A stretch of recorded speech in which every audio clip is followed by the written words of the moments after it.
All right. Ready? Right, yeah. Rock and roll. All right.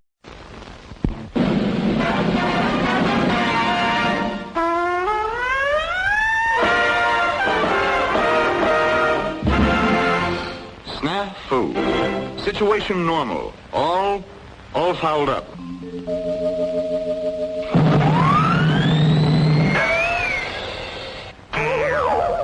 This is SNAFU.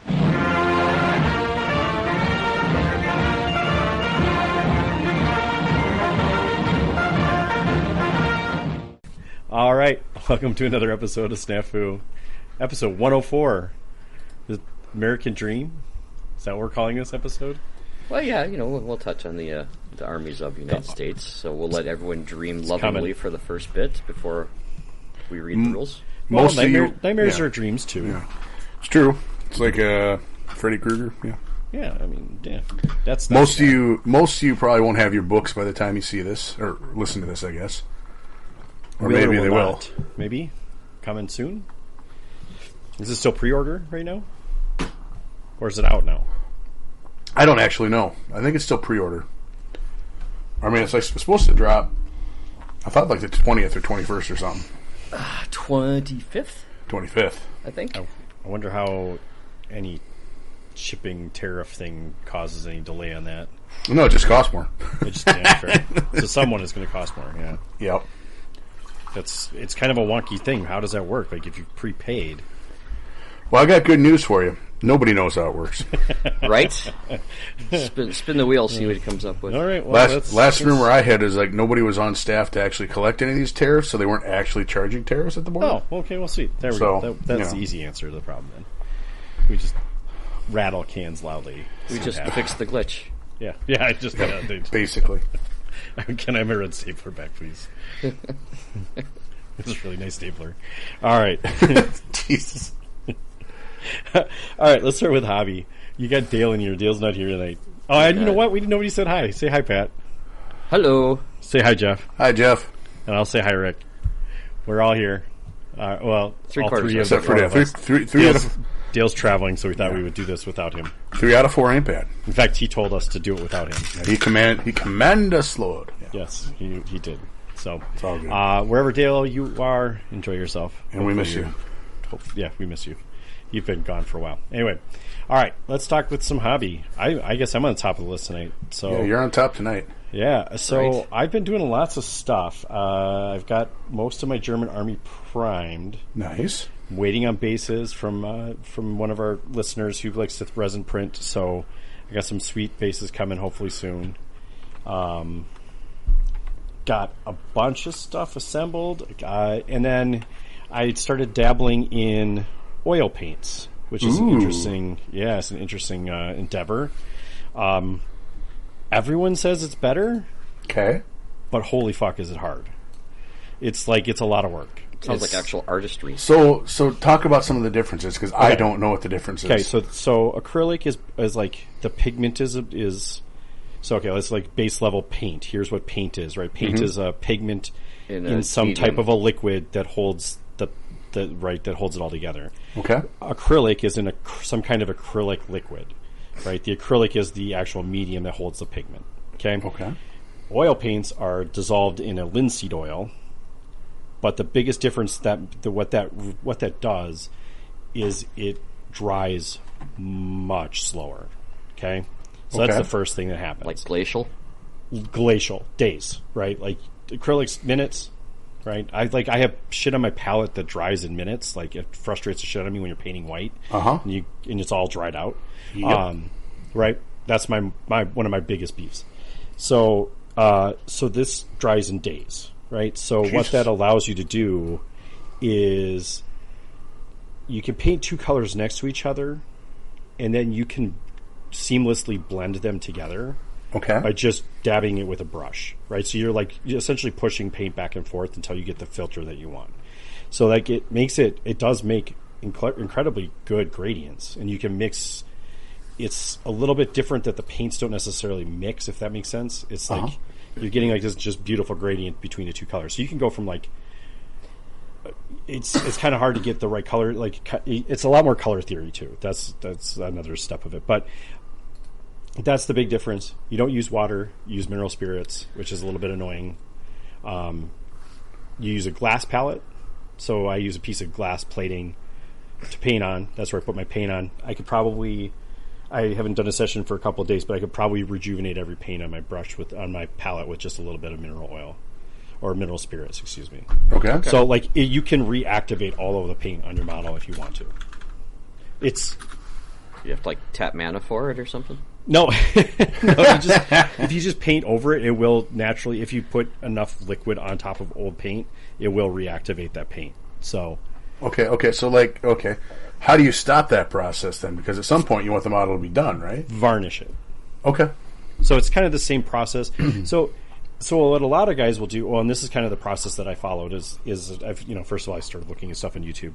But, so what a lot of people will do is they'll prime their model, they'll zenithal highlight their model, or just a gray. You can't do oils over black. It's pretty hard, apparently.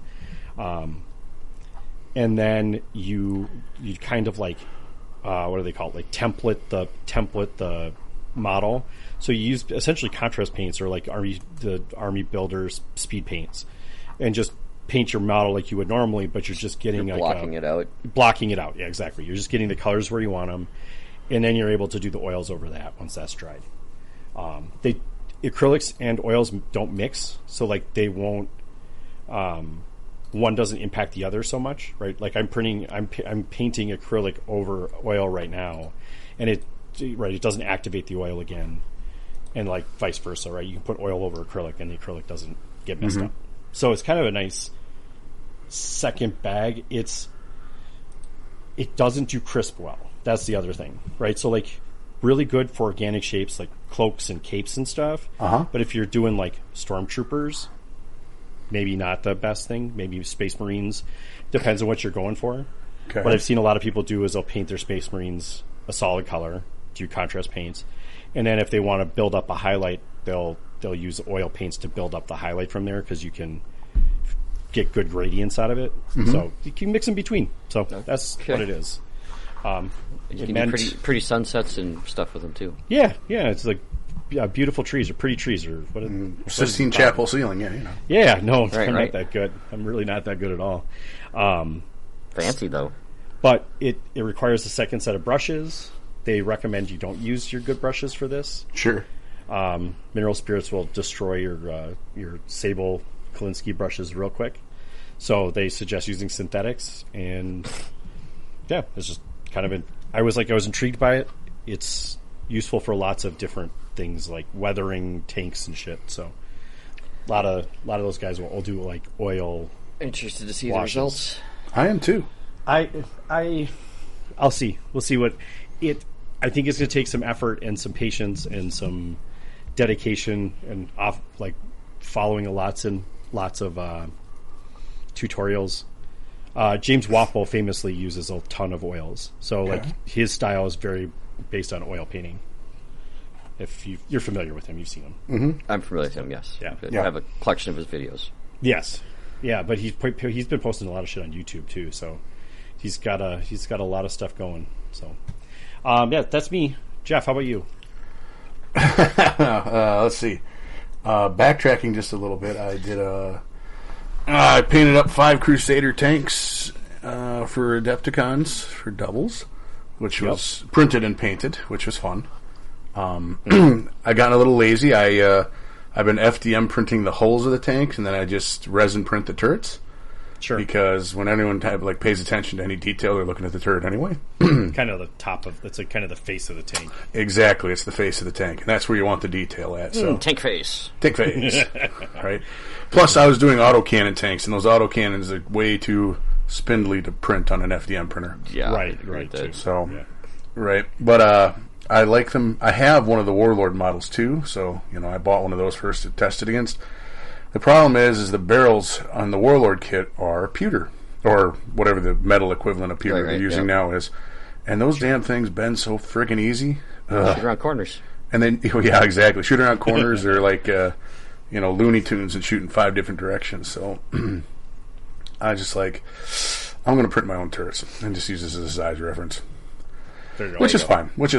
So yeah, so that's and then obviously we went to Adepticon bought some stuff, played some games, had a good time. And then I was inspired by a conversation on our Discord about how no one can figure out how to use heavy weapons platoons properly.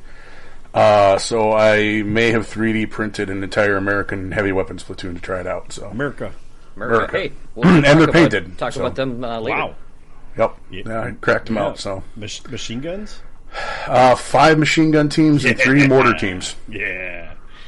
Damn straight. And if no one's looking, I can stick a 4th guy behind the machine gun teams and call them a heavy machine gun because nobody can really. Enough. I mean, they're the water cooled ones anyway. You can't tell if it's a 50 cal barrel under that water cooler or not. Right. So, yeah, it's a sleeve. It covers the whole thing. Exactly. And if there's not the correct number of guys, who's going to complain? Very few people. And if no one. If they do, I'll start sniffing their seams, and we'll see how they like it. Right. Exactly. Let's look at what you got here. Right? First of all, nobody has any ranks. Yeah. Secondly, you didn't drill the barrels on these rifles, so they don't actually work. Right. So, I mean, we'll see. So, yeah. So, with the imminent release of the American book, I'm picking up a few more Americans and fleshing them out. So, cool. We'll see how it goes. Awesome. But, how about you, Pat? Yeah. I was going to ask Dale, but he's gone. He's working on it in his mind. Probably. I am still failing at Hobby Bingo because the next thing I'm working on is cleaning up my paint area, organizing my hobby workspace. Oh, that's on the list. That's on the yeah, list. but I don't have anything in the column or the row. I guess I got the diagonal free space. Yeah. So, and the other thing I'm working on is building a piece of Hollywood terrain. I'm finally putting together that kit I got from Father and Son Gaming, the Saint Mirror Eglise. Rest in peace. Yes. Yeah, they unfortunately. So since they are going out of business, Hiatus. That's right. Hopefully with the case. Yeah, it could be. All be they have definite, left, but it's probably not. Hopefully. all they have left on their store website is just their Warlord stock, basically, and some other odds and ends of things. So I was looking to there to try and figure out how to put this together because I ordered it almost a year ago, and I have lots and lots and lots of pieces because it's a huge mother frickin' kit. It is. And yeah, I'm having to look at pictures of the church to kind of figure out how the hell to put it together. So, Yep. Because there is a lot of stuff going on. Yeah, This thing is going to be huge. It's going to take up probably a quarter of a board by itself. Yeah. Is it the church? The church? Yeah. It's the church that the parachute guy got hung up on. Yeah. Okay. Yep. Yeah. So. Good old famous church. Right? Well, I got good news. Both Dale and I have pictures of that church if you need more reference material. With the dude hanging on it, right? With the dummy hanging off of it, yeah. Yeah, fake guy, yeah. Right. Yeah, I got to make sure I do that too because that's Yes. what's going to make it the Hollywood portion. So, Right. And that, of course, will be for Operation SNAFU. Let's get that going. I was down in your neck of the woods, Rick. I was at Hub Hobby this afternoon. I was trying to find some stuff, and they kind of have gone out. I like to use their cork railway underlay for roads and stuff. Yep, sure. Yep. They didn't have any. Oh. Did they have a spot for it? They did. They had an empty box for it. Yeah, I feel like they've been... this could be the start of things or whatever, like shipping woes or whatever, but I don't know. I went there for something the other day and I was like, you guys don't have that. They didn't have black airbrush primer. Which I was like, that seems like something you should have. Like, you have a little airbrush section. Yeah, they have the do. primer. They got some nice airbrushes. They have too. incredibly nice airbrushes. I wish they had different, like, because is it just a Iwata that they have? That sounds like the name brand that they have. I feel like it might just be glass Iwata, case. but like it'd be nice if they had Badger and the hell's the other one? It would be nice if they had a variety, Right, Like, right. because I think those are like all really expensive airbrushes. And it'd be nice if they had Badger shit because I could just buy it from them instead of buying it off Amazon. Mm-hmm. But speaking of which, did you end up buying a thing at Acon? I did not. I didn't. That's not what I needed to buy. Oh, okay. I found a couple other things that apparently I needed to buy. Among them is a brand new 2-set titanium brush that has all the tips are interchangeable. So I got 3 sets of tips for each brush. Interesting. Yeah, the balance on the brush was mind blowing. Okay. He let me hold them, and they were very, very nice. Yeah, You'll have to let me see those. I'm interested. What kind of tips are they? I think they're probably nylon. But I'm not 100% certain. Okay, But the fact that you can change them out, you don't worry about them wearing down too quickly because I've got 3 sets of, the 1 all the way down to like 000. Sure. Mm-hmm. So, Okay. Interesting. yeah, and I got a couple other things. Oh, I saw Baron of Dice there. Did you buy the dice? Yeah. Did you Yeah, buy any? Yeah, I bought a 10 and I also bought a couple of D3s, so now I can get my pins accurately from all the artillery strikes I'll be using. Oh, there you go. I don't have to be dividing by 2 anymore and looking like an idiot, and I go, it's 5. Shit, what does that mean? It's normally not it's not what I'm dividing by. It's like, shit, is this D2 or D3? Like, hold on a second, let me remember this. Yeah. It's not the dice roll. Side note, I felt stupid because a while back I had a gift card for GW and I bought a Blood Bowl team. I don't actually own the main book or anything. Sure. But I just bought a team, so it'd be fun to paint and maybe play someday. They sell Blood Bowl dice, and I didn't see them when I was there, and I feel stupid. I would have bought them right there when I saw them. Could have saved myself some shipping. If you're ever in Milwaukee, I think they have them at the Old Guard. Well, I'm sure, but, I don't know anyone here that carries them. Right. Unfortunately, so yeah, nobody carries. I mean, I have never seen them anywhere other than at that one store. So. But kudos to them for carrying the best dice I've ever rolled in my entire life. Absolutely agreed. They feel so nice. Yeah, it's so weird, right? And the non-rounded edges. Oh, just beautiful. Makes me so happy. So happy. Chef's kiss for that. Yes. Not quite casino dice, right? They're not like for listeners at home who've never seen a Baron of dice. It's a square edge dice, but it is just enough rounded that it's not going to like put a dent in things, right? Right. Like it's just got enough curve. TSA on it. should let you get through with them. Right? Yeah. You're not going to get in trouble. I don't know how to describe it other than that. It's just got a very tight little radius on it. Mm-hmm. Don't say that to my wife. They yeah, right. They don't roll forever either. Like some of those rounded dice you get, like they just never stop. Where to go? It's off the table. Damn it. Yep. I also appreciated Jeff's comment because you bought like the gold and black ones. I did. Or like super high contrast. Yep. I bought the black and white ones, so like they're like charcoal black and then white pips. And yeah, I was like super high contrast. I hate dice that you can't fucking read. I absolutely hate dice you light can't read. Blue dice with gray numbers. Yeah. Oh my god, yes. Like, get out of here with that crap. Yeah. No, I got the nice olive green and a nice white. Yeah. It's a very good contrast to them. Good deep contrast. Which is another nice thing about them is they're high quality, but they're bright. We play these games in dimly lit halls all the time. Right. Well, let's not be totally unfair too. We're getting older. I'm getting old, man. I can't read that shit. These might be the last days I buy in my entire life, as long as my kids don't swallow them or throw them in the toilet or something. Which I'll be very sad about if that happens. Yeah, right. So, my wife thinks they're only $10, but I won't say anything. Yeah. She doesn't listen, so we're okay. They feel they're premium dice. Let's just put it that way. Yes. Yeah. Did yours come with a tin? Yep. Ah, damn it! I'm the only one that doesn't have a tin. I'm gonna have. Why would you not get a tin? I don't know. When they sell them at Old Guard, they don't come in tins. Oh. Well, they sold come the in tin separately. Bag. They didn't. That was the thing. Wow. Is I didn't see tins anywhere. Maybe they have them behind the counter and they forgot to give it to me. I don't know. I don't know why they wouldn't put them in the cases if they had them, but it was weird. I don't know. Whatever. They just went inside my. I have like a freaking. Do you have a SNAFU dice box, right? I do. That's got a bunch of hobby tools in it. Actually, it's very handy. It's not a bad idea for that box. Actually, it's actually my travel box. Like, so if I'm like going out of town or something and I want to bring some shit with me, I'll put 5 models in there and whatever hobby tools I need, and be able to work on them. That's what I've used it for. Yeah, that's a good idea. Yeah, so it works very well for that. And it kind of like stays closed for the most part. So, I have not had any like serious hobby accidents with it, but it's a nice way to carry an X-Acto knife and not feel like you're going to stab yourself somewhere. Yes, sure. Yeah, that checks out. Yeah, so that's what I use that for.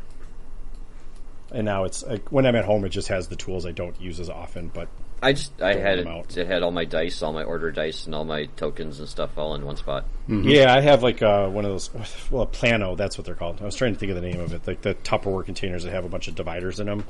I have a couple of those, and I put all my bolt action shit in one of them. So write all my pin markers and my 2 colors or 3 colors of order dice and my Baron dice and templates, all the shit goes in there. Did you just call that a plano? Yeah, I think, are they called a plano or plano? Plano. Plano. I know you're not a fisherman. It's all good. I was going to say, isn't that the mix for like shore lunch? Plano. That's panko. Yeah, sorry, I worked at a Target, so it's planogram. It's all good. Designing the shelving at a store. It's a plastic tray. Just go with that. 99% Tupperware container. Anybody that doesn't fish isn't going to know the difference. It's just some fisher, and they're going to be like, Yeah, I wasn't confident in my which way to say that one. My brother is a fisherman, so I should know something, but I don't know anything. I know how to tie a lure and throw it in the water. That's better than 90% of people, frankly. Yeah, fair. Right. And I know how to take fish off because my kids fish, but we're not professionals or anything. We just go to the pond. Anyway, that's where it's fun anyway. Yeah. Any more Catching. hobby updates or anything else that we want to talk about, or do we want to jump into some of this Acon stuff that we're already kind of talking about? Well, it seems like a nice segue. Yeah, I like that segue. All right, That's a segue I won't fall off of. Right, because so you and Pat and a couple other fellows from our club went to Acon. Sure did. In Milwaukee. Adepticon, Milwaukee. Yes, Yeah, sir. first year in Milwaukee. I thought it was hysterical that everyone from the Twin Cities was all geared up to take the Amtrak over there. And then the day of, it all canceled out, and it's for a safety thing, and they all had to take their cars anyway. Yeah, Yep. that sucked. That sucks, man. Like, I was excited. Right, so in the Midwest, they opened a new train from Minneapolis, where we're located, to Milwaukee, which is 5.5 hours southeast of us. Yeah. Right. So they had this nice commuter train, right? Very European. And like the best part is the frickin' train station was like 2 blocks outside the convention center. Like it was like a block away or some stupid shit it's like that. just right down the hall, right down the road. So you could hop on a train here. 5 or so hours later, you'd be in Milwaukee. It's a 5-hour drive. I believe the train was 6 hours when it adds stops that it has. Sure, it has a couple stops. But regardless, you're not driving, so it's great. Right. That's the best part. It's like, I drive, my wife's from Milwaukee. We drive Milwaukee all the time.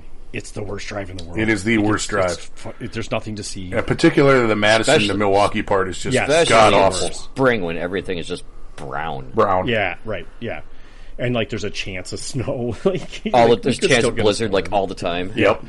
Right, like it could be a really boring commute, or it was be a dicey ride back. Let me tell you. Yeah, well, our chance it snowed, didn't it? It did on the way back, and then chance of weird road construction. We got caught for an hour by Black River Falls. Dude, that's the worst. To go 3.5 miles, it was just ridiculous. Like, they bypass to the other side and then bypass back, and then so you got like just not awful. only is it like take forever, it scares the shit out of you. Yeah, like, that's for some reason everyone's driving 90 miles an hour through that section, but for some reason you're stopped right after it. Like it's always scary. Just sucked. Anyway, so it sucks that the train it came back online the next day. Yeah, it was basically like 2 days. It was down. They saw some corrosion they wanted to check out, and then they're like, "Oh, we'll just replace those cars." And or they got a good look at half the guys that are going to be on their beautiful train. Those might have been it too. Like, oh shit, we're undercharged. Yeah. Well, that was the best part. Is they canceled. Steve, why don't you go do a safety inspection? Make sure we're. Oh, what's that? You found something? Thanks. They canceled their tickets, but then they put them all on buses. Yes. That was an option for them to go on a bus. That's the worst. No, thank you. Yeah, I'm not riding a fucking cruiser bus that far. Not a chance. No. Yeah, because I'm sure it's not the double-decker super nice fancy ones. I'm sure it's a bottom-of-the-barrel Greyhound bus, if I had to guess. It's probably that... God, what is that? Shit, there's a bus level below Greyhound. I'm trying to think of it now. City... Megabus? Megabus, yes. Megabus. I don't even think those run anymore. I don't either. I haven't seen one on the road for a while, but someone's just bus. Like, well, pretty much. Megabus was like the craziest shit because it was like the first ticket was like $10 and the last one was like the most expensive, but it was like people were getting it was just Greyhound but just Chaos. a different name. Yeah, it's Chaos Greyhound. So anyway, we did get there. Yes, and you didn't get it to do it on the train. I was never planning on going on the train because it was dramatically inconvenient. 40 minutes just for me to get from my house to the train station. Sure, you're not on the south side because it was like by the airport, right? Right. Yeah. Everyone else that's like over there is like, well, this is easy. I'm like, that's not easy for me to even get to that. It's like I'm already halfway there. I'm already across the border before I could get to there. Yeah, it feels like it. Yeah. So, plus then I'm in control of my car and can stop whenever I want to. Right. Like when there's a Hardee's. That's fair. Or an Arby's. Arby's we have around here. Hardee's not so much. That's true. Also true, yeah. Also true. Yeah. If we're having less and less Arby's around here, though, maybe for good reason, but whatever. It's probably better for day. me. Yeah. It's certainly better for you. I will say the convention center, huge improvement. Holy crap! Yeah, I really liked it. Well, it starts out by not having to separate historicals into another entire building. Well, it 5 kind of minutes felt down like the it. road. I mean, it was a hell of a hike inside the building. We needed to be rescued. We're the princess in the tower up there. Yeah. Oh, really? We're at the very top of the north tower. Yeah. Okay. Fourth or fifth floor, whatever they called it, up there in the corner. But I will say, it was also carpeted, quieter, so nice, and had actual like those nice convention chairs where like they're padded to sit spongy on, as opposed to the yeah. poor 40K guys that are on concrete floors and folding chairs. Yeah. Yikes. I was happy I wasn't playing 40K. Holy crap! I saw their place and I was like, oh, my back started hurting just looking at it. Right? Well, never mind that it's 40K, so it's probably a shit ton of people too. Oh God, yeah, shoulder to shoulder. Gross. Yeah, it looked awful. Yeah, we had some space. We didn't have space where we could fully walk around tables, but you weren't brushing the guy's ass behind you. No, it was it was every bit as spacious as I expect a convention to be. Yeah, it wasn't luxury, but it was certainly spacious. Sure. It wasn't John Ross style, but well, I mean, there weren't any cart people girls walking around with hors d'oeuvres and shit. Places to put your army was a little sketchy unless you got there first, or you just put them right on their table because who cares? Right. They might have, but well, they should have left more room to put the for display if they didn't want me to do that. Well, yeah, that was so. I guess let's start. So, what day did you arrive, Pat? You arrived Friday or Thursday? I came in Thursday afternoon. Okay, all right. And Jeff, you were there. What day did you get there? I got there Wednesday about 2:00. Okay. Wow. Okay. Crazy. Yeah. Okay. So So Wednesday, was there any events on Wednesday, or was it just like longer? Hilariously, so you couldn't get your actual convention badge till about I think 6 or 7 p.m. Right? Sure. But they're like, if you want to come in, there's a few events going. If you want to just wander in, you just can. So you just wander in without your badge. There wasn't any specific things going. I think there's some painting classes, maybe. Some hobby classes, and there are a lot of open gaming. I saw a lot of guys in the open gaming place playing games already. Okay. I mostly got there. I came down with my wife, and she dropped me off at the hotel, and she took off to go to Kohler to the spa with her sister. So I was just like, well, what the hell am I going to do all day? So I went over to I just wanted to wander and get a feel for the place. And I damn near got lost wandering that whole convention hall. It's huge. There are still places I don't think I saw. Yeah. That's crazy. Yeah, awesome. I walked it all the first day, and I was tired. Do you know how many steps you did? Did you look? I was averaging 7 miles a day. Yeah. Jesus. Yep. Okay. Yeah. That's just 2 miles less than Disney. Yeah. It was pretty wild. Well, and so Jeff, you were in a hotel. Were you near or like at like the 2.5 center? I'm like 2.5 blocks down the road. Got it. Okay. So not far at all. And then, Pat, where did you guys end up? We were about a solid mile in an Airbnb. Okay. North of it. Did you guys hike that, or did you guys Uber that? We hiked it once or twice, but then the other guys we were staying with didn't blink an eye at the escalating parking for the event. Because like Wednesday, I guess it was like $20. Thursday, it was like $20, and then Friday hit, it was $28. Saturday hit, it was $30. Jeez, Louise. Yeah. Yowzers. Oh. And then there was a public parking near our Airbnb for like I think it was like $10 or $12 for overnight or all day. So I mean it wasn't awful considering it was a downtown area. That's actually not that bad. Yeah, and it's right downtown. So right, it is. Milwaukee looks a lot like St. Paul. It does. Around there, it does for sure. Yeah, that's south side of Milwaukee. It's basically right up on the lake. Yeah. Yeah. Yeah, you guys definitely could have walked by the lake, gone over by the lake anyway. Yep. I mean, I saw it. Yeah, it's just a shame it's not like I actually like walking over there and that specifically in that kind of that area because there's like some really cool shit on the I say ocean, but on the lake. It's essentially an ocean. It's so inland sea, sure. Inland sea, yeah. But it's just a little too early for some of that stuff to be open yet because they have some like cool like too early season patios and shit like over there. But yeah, and it was Wednesday was brisk. Sure. Thursday was kind of brisk. Was it Friday night? Friday was warm. nice. Yeah, Friday was warm. Yeah, Friday was warm. Saturday night was it Saturday night we went out and it was like 60 degrees at like 11. yeah. Okay. Yeah. Which felt really warm to us. But they fixed that all on Saturday. Yeah, and then Sunday it started snowing, so Right. Yeah, was welcome to the upper Midwest. where it can't make up its mind. Right? Till about July and then it's too late. Yeah. Okay. All right. So nothing Wednesday. Was there events Thursday or Friday? When was your first event? Jeff had one Wednesday night. You did have one Wednesday night. No, I didn't have anything Wednesday night. No. Thursday Oh, that's right. It was Combat Thursday. Patrol. Combat Patrol is Patrol's Thursday. Thursday. Yeah, Okay. Combat Patrol's That's right. Thursday. And that started in the afternoon, evening. Yeah, I think we started at 3. Okay, Went interesting. to like 10. Oof. Yeah, it did go fairly late. With a dinner break or no? So there weren't specifically dinner breaks, but there's usually like 45 minutes to an hour and 15 between rounds. Okay. So there was a lot of... okay. I can't tell you... A lot. Okay. I couldn't tell you what the actual padding was because my first 2 games finished in 39 minutes and 35 minutes. Oh, so, God. Oh, man. my breaks were huge. Yeah. My breaks were huge. Okay. So... Okay. But, Interesting. But it was So it was nice, Okay. So that was 750 points. No. No. That was 500 points, 9 order dice. 500. Okay. Yep. The max was 9 order dice. Yeah, max and then capped you at 9. And then they had stuff like no artillery, No armor couldn't be above 7. You could have 8+ armor. You Okay, could have 8+ 8+ armor. No HE bigger than 2 inches.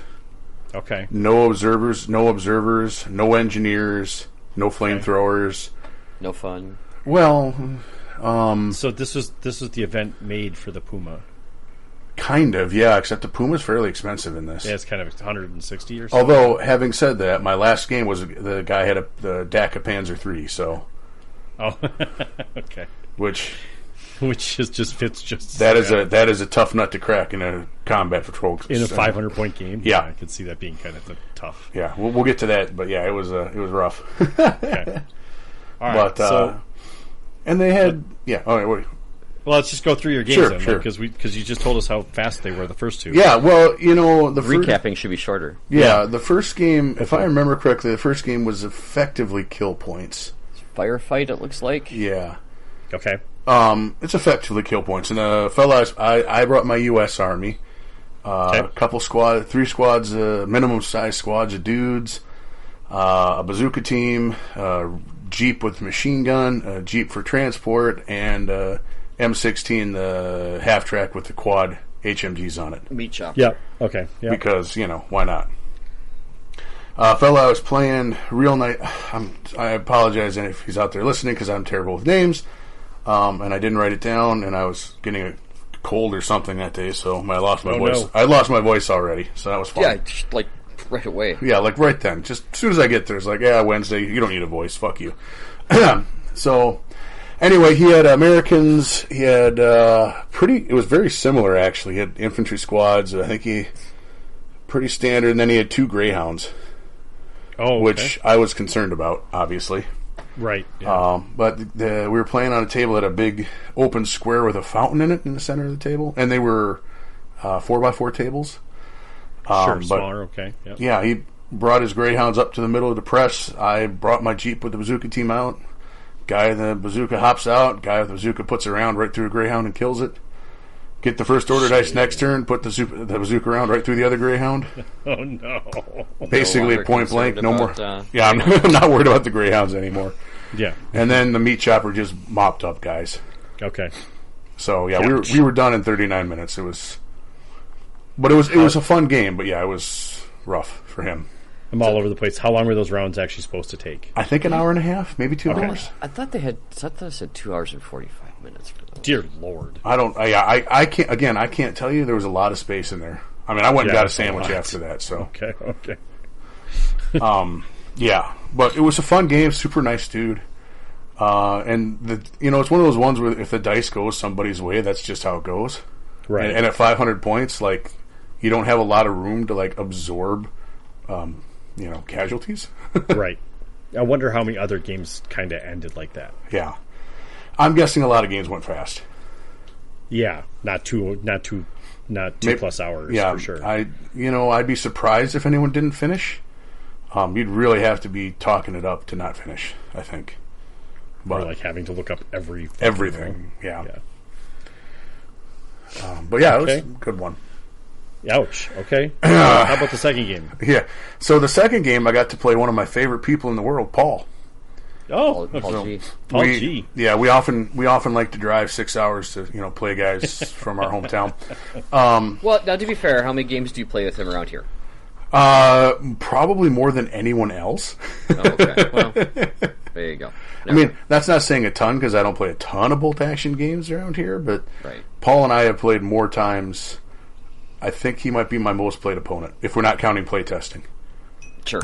So, but unfortunately for Paul, the second scenario, had some really wonky settings to it. Oh, is this the one that I saw a picture of? It is. I sent a picture because we both. Yeah. Well, we sat down and looked at each other, and he just looks at me. He's like, "You're going to win this game," and I was like, "I know." Let's not even play it. Well, he had his list was veterans, German veterans with a half track. Okay. He had 4 order dice. Jesus, yeah, that's tiny. Yeah, he had full veteran squads, which would be scary except for the fact the scenario. So after the first turn, starting second turn, you had to leave a unit on ambush or down, and it was cumulative. Right. So the second round you'd leave 1. Yeah. Third you'd leave 2. Third you'd leave 3. Yes. Whatever it is. Yeah. So here's the thing, right? So the first turn, we're kind of exchanging fire, and my meat chopper I think I got his half track. Oh, jeez. Right? I don't know if I'm the bazooka got it or the machine got the half. 4 HMGs, right? Yeah, it's 4 HMGs. Oh, jeez. Yeah, that cuts shit up. Even I'll cut up transport stuff. Yeah, it's brutal. Yeah. So he's down that during the first turn, right? I think he's down the half track. Start of the second turn, we focus fired and killed one of his squads. So he's got 2 order dice. Oofta. And then he's got to lock one down. And he's got to lock. One of them was already down because he was getting the shit shot out of it anyway. Okay. And the other one, he's like, I'll put on ambush. And I'm like, cool. Well, the end of the turn, he's like, I'm going to come out of ambush. And I was like, cool. So at the end of the turn, then, it's no longer down or in ambush. So now it gets a down order start of the next turn. And just to do nothing. So his 2 squads couldn't do anything. Oh. And so I'm like, cool. So I'm just going to hang out here because I've won the game. He's like, yep. And we didn't. And we just shook hands. We're like, we're done. Oh, that's so bad. That's such a bad. Why would someone write that? I think it played better with 9 order dice. Sure. And it probably played way better with 15 or 16 or 17 or 18 order dice. Yeah, at a full size game of 1250 or whatever, that not as probably bad. Plays fine. Especially when you're like, oh, I can drop a transport or whatever. You have some options of chaff shit that you're going to throw dice away at. Well, and the scenarios were given to you at the start of the tournament, right? I did not see these previous. Yeah, no, I did not see any of these previous. If I had seen that one in earlier, I'd be like, are you sure, guys? This seems not so combat. Would have absolutely made me put a 9 order dice list together. Well, I was going to say, that would go to, okay, this is what the scenarios are. I need to kind of make sure I build a list to deal with the scenarios. Yes. Right. Totally true. And ick. And Paul did himself no favors by having a 4 order dice list. I mean, it probably didn't do him any favors the rest of the time either, but... Yeah. Well, I mean, I think he won his first game, so... Well, that would make sense if you faced each other, so... Yeah. I think, but still, maybe it would have been scary. It sounds like it could have been. Oh man, in a kill points one, I would have been concerned about it because they were full. I think they were Fallschirmjäger squads. Yeah, there's like assault rifles and shit in there. He likes his Fallschirmjäger. Yeah, those guys put out a ton of firepower. Yeah, and they are hard. Veterans in cover are very hard to get rid of. And that stubborn veterans in cover are almost impossible to get rid of. The P dot camo he's got on those guys is really beautiful. Oh, his army's beautiful. Yeah, that's why he's bringing them. Though I think you can bring them at regular now, so you should do that maybe next time. Yeah, bring more of them, make them prettier. Yeah, but so it was a very fun game. I love Paul. We always have a great time. I can see why he always ends up very often gets high in the best sports because absolutely. He is so much fun to play against. He is. He definitely can get grumpy, but it's grumpy at himself in the right ways, and he laughs a lot about stuff. Yeah. That would normally make me want to go kick a car tire. It's like, again? Definitely so if he has a scotch. Yeah, right? Yeah, scotch doesn't hurt either. Yeah. It doesn't. No, I just got a kick out of it with Sad the Tales. Because we'd been talking after the first round and bullshitting for like 30 minutes about our army list, and then we have to play each other. It's like, oh shit. So it was fine. I love Paul. This is a theme that would repeat. Yeah, this will be a theme that repeats. So I've won 2 games, and so the third game, again, I apologize because I'm terrible with names. I don't remember the fellow's name. Not Paul.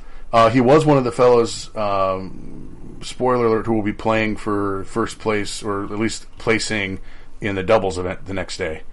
So he's a very, very good player. And he had a German army list, he had a Daka Panzer III, and I had my meat chopper in the bazooka team.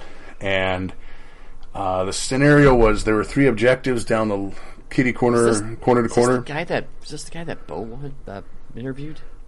No. Okay. No, it's okay. Continue. Good question, but no. And so the objectives were sticky. If you captured one, it was worth 1 point the first turn you had it, 1 point the second turn you had it, and then it became worth 3 points the third turn and every turn subsequent that you held it. So the longer you held something, the more points it was worth. Okay, so it's like a weird timely objective. It's like an accelerating timely objective.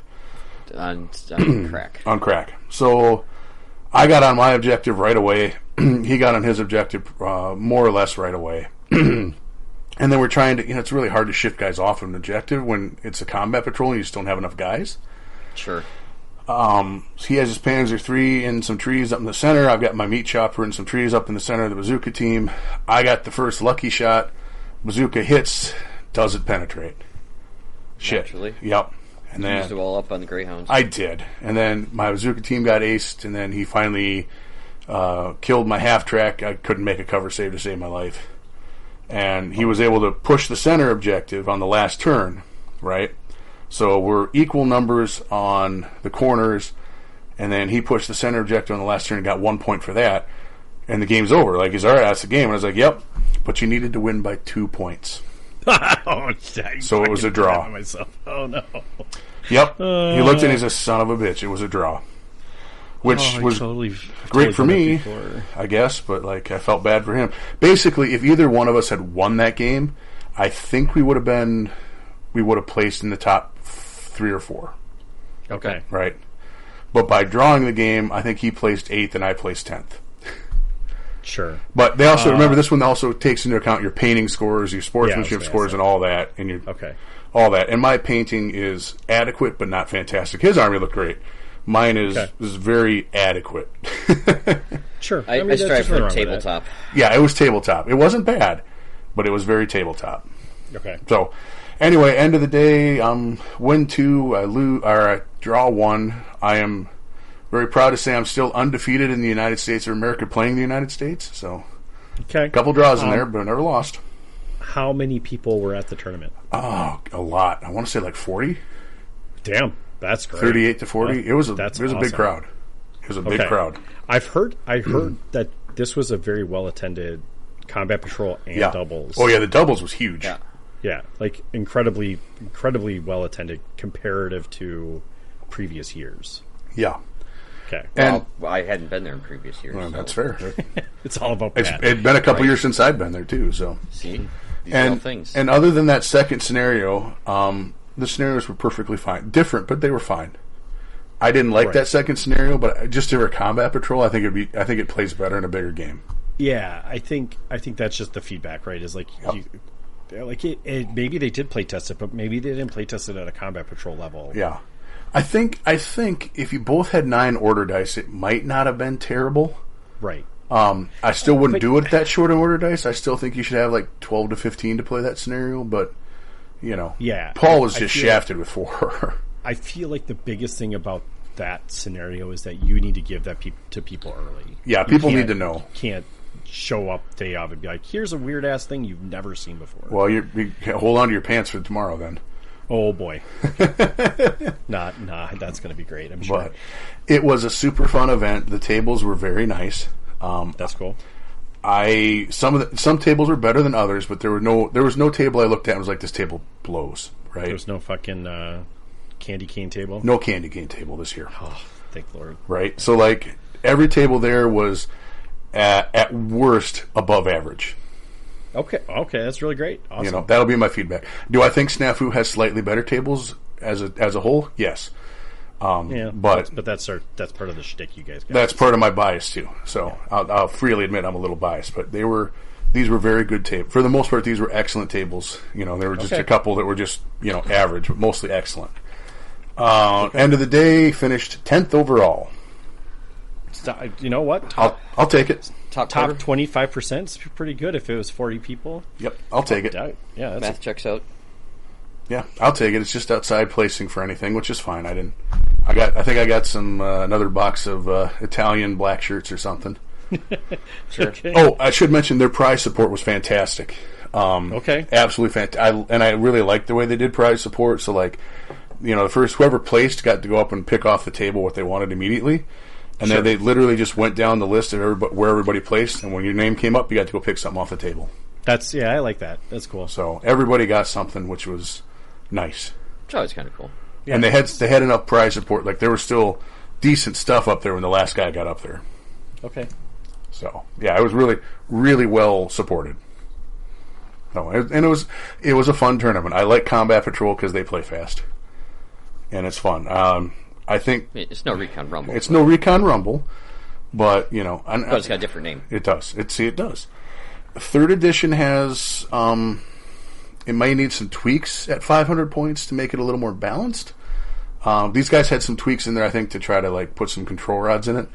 But 8 DACA Panzers, DACA Stewarts, Crusader A. I could have brought a Crusader A if I had played British. That'd have been pretty rough. That'd have been pretty rough at a Combat Patrol. So yeah, probably. The meat chopper was rough, but at least it was open topped. So you could at least pin it if you shot rifles at it. But it was definitely one of those ones where, like, I'm not entirely sure that 8+ armor is a good idea to have available in that. But more play test, more games will tell. Sure. So bring your pretty shit. Yeah. Yeah. I think next time if painting counts, I'll probably bring my DAC because that is the that's your prettiest army. Yeah, I agree. Right. Just consider that if the paint scores are included, you might want to try and dust off some of the better looking. And I also didn't want to lug my display board because we were coming from a mile away. Yeah. So fair. That was kind of hindering, and we brought one of the mats and threw our stuff on mats. So it'd be different if we were like in a hotel adjacent to the convention center. We just have to carry it across the Skyway. Right. But Friday, I think it was Friday morning. It was raining. Yes. And thunderstorming, so it was like, no one wants to carry their friggin' display board and that crap. Was the space secure? Could you have if you had a display board, could you have left, not necessarily your army, but if you tucked your display board under a chair, do you think anyone would have fucked with it? I don't think anyone would have messed with it. I don't know that it was really secured. I think that's just historicals in general. People, they're disposable enough income; they don't need to be stealing stuff from other people. Right, and people that were unless it's vodka. Well, and people that were troublemakers would have not found the place. Right. Yeah. So it's kind of tucked away. It was definitely in a corner. They left all their terrain and shit out, so none of that got messed with. I would imagine your display board would have been fine. It probably would have been fine, but I would have probably packed away my army just because there's drunkards and shit that'll mess things up. But yeah, okay. But yeah. So yeah, it's a fun day. Cool. And then we went to Ian and I. Was that what the hell did we do for dinner that night? I don't even remember. My brain. It's all kind of a blur. I was in that barbecue place like 4 times, so. It's always the barbecue joint. Yeah. Well, that's the thing about Milwaukee. For whatever reason, there's barbecue fucking everywhere. There were like 4 barbecue joints within a 1 wood stone of the place. So. Okay. It's interesting because I'm just trying to think of why that area. Within advance order, there's at least 6 barbecue places. Yeah. Okay. And why, I don't know, but they just were for some reason. Well, even a mile out by our Airbnb, we were right next to a barbecue place. Yeah. Which is where we ended up eating Wednesday evening, which was the place we were at that I think you went to multiple times was much better than, in my opinion. I'm not a huge barbecuer guy, so yeah, I was less than impressed, but I was hungry, and then when I was done, I wasn't hungry, so that was all. So sort of mission accomplished, yeah. Check. Yeah. Yeah. Yep. So it goes. That's. I guess that's one way of looking at food. Yeah. I should probably look at food more that way than I do. Like I normally know it has to. When be I'm the when I'm best done with this, experience. I'm no longer going to be hungry, and Yeah. I'll be good for a few hours. Okay. All right. Yeah. Okay. But I know I'm pretty sure after that, I think I just went back to my hotel room and crashed because I was beat. Yeah, That was a long day. It's fun, but a long day. Because you drove in the day before.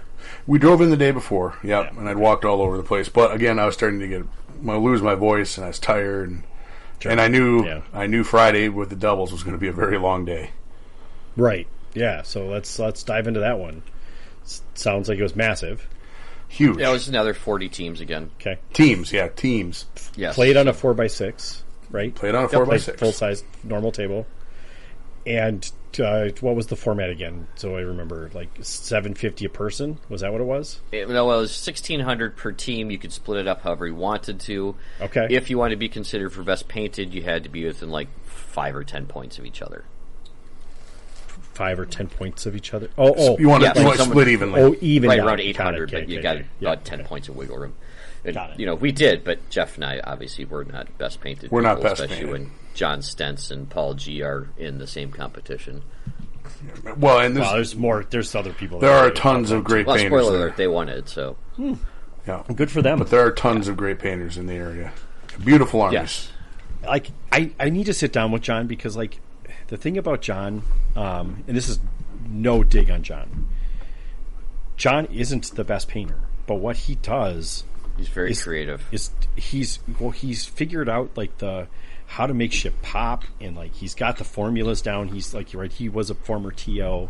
He knows all the things they're looking for. He checks all the boxes. Well, they did release the rubric that they were using for painting. Right, and he Which probably I appreciated. he might have freaking wrote it for all we Would know. have liked the scenarios, but Yeah.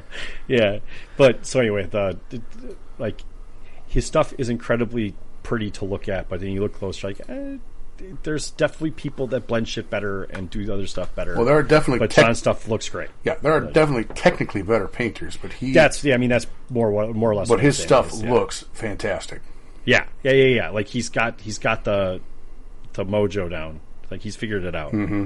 So I want to talk to him. Like I just gotta sit down and look at what you're doing and how he's doing. I would it. not want to try and enter a team best painted with like Monty and Scott. No. if they were No, yeah, Monty and Scott, good luck, dude.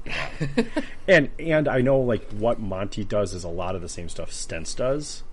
Like I think they both have the same mentality of painting. They should write a fucking book or do a YouTube channel or something. Like, because there is some method to their madness. Like again, Monty knows how to like make shit like explode off the freaking like table. Mm-hmm. Like it looks so bright and like contrasting. So I don't know. It's an interesting thing to figure out. I have not figured that out. Right. So, well, Paul G and John Stentz, congratulations. Well done. It's definitely deserved. Like, I've always been impressed by Paul's stuff. Mm-hmm. Yep, And John's always looks great, too. Yep, absolutely. Cool. All right. So, this is a full day event, right? So it's like the day, not night bullshit. Yeah, this is like 8:15 sign up, 9 o'clock dice roll. Yep. Sure. Got it. Okay. All right. I don't recall there being any significant briefing.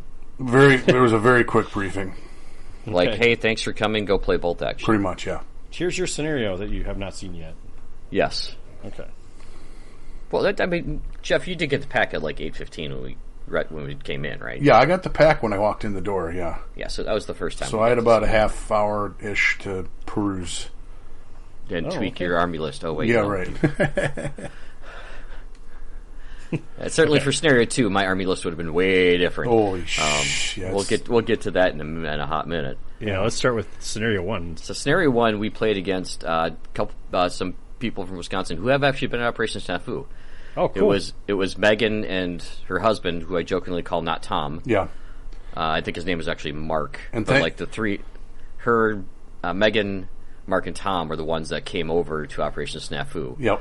And I just knew that he was not Tom. Is all I could think of in my mind, because I knew I'd met them and I knew their names. So I'm just like, all right, well, you're just gonna be not Tom. He's like, that's cool. I'm fine with that. Yep. What was really funny is when Tom did come over halfway through our game, and I'm like, well, hang on, I can't do this. It was too much. It was too much, yeah. All right, so what was scenario 1 then? This is kill points with a twist, right? There's extra bonus for like deleting platoons. So on each force, you could only have one artillery platoon and only one armor platoon. Gotcha. Jeff had the armor platoon. I had the artillery platoon. Yep. By the way, anti-tank guns are Trash. magnets. And magnets for all the attention in the world. Guns, not rifles. Anti-tank guns. Yeah. Correct, Okay, not yeah. rifles. It didn't really do anything in this game at all. Except for draw fire, Yeah. which I guess is a thing. That sometimes is all you needed to do, though. Depending on what you're trying to accomplish, I guess. Yeah. So they had, I know Megan was running. All they were the running machine guns. all the Waffen Okay. SS. Yeah. And their thought was, even if we lose, at least all these Nazis are dying. Yeah. I'm like, that's a very fair way to run that list. Yep. I would be happy to oblige you in that Yes, process. can I help you? But yeah, so they had some early game pressure because all of her 5-man veteran squads with with assault rifles were all in half tracks with machine guns and pressured straight up. And Jeff's armor platoon decided it wanted to stay in reserve. It did. For a while. I couldn't get them on the Oh damn no, table. Jeff did it again. Yeah, but they're regular this time, so it's like there's no excuse for them not getting on the damn table. Oh So no. my guys were just taking a pummeling from everything on the table. Yep. But the ones I presented were my veteran squads, and they were in cover. Sure. Yep. And I think I lost 3 guys of the 8, Yeah. maybe Okay. 4. So, and they had 4 or 5 pins by the end of the game, but they were still there. Right.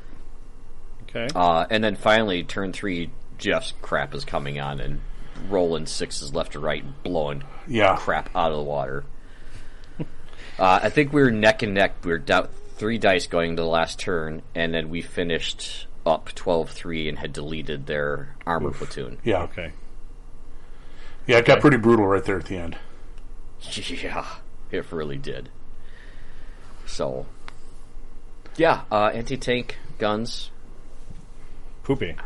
Not really that impressive, I'm sorry. I don't know if the artillery platoon is impressive at all in and of itself. Yeah. Well, I mean, that's where you can get some of those crazy autocannons and shit. Yeah, but I'd much rather have them on vehicles. And Jeff and I were talking about this over lunch, and it's like, the armor platoons are way overpowered in this edition. Yes. And they were in V2, except for you could only have, in a single platoon, you could have one and then an armored car, so it wasn't as pronounced.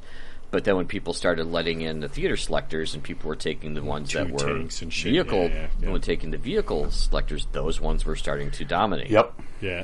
Right. The offset of that was that the Tank Wars platoon, you could only get like 2 infantry squads, and so objective-wise, you weren't doing as much. Right. Well, now that has been cut out because you Right. can still get 4 infantry squads with the rifle platoon Or more if you want. Yeah. Yeah, if you really want to skip and shit. 5 tanks. Yeah. Yep.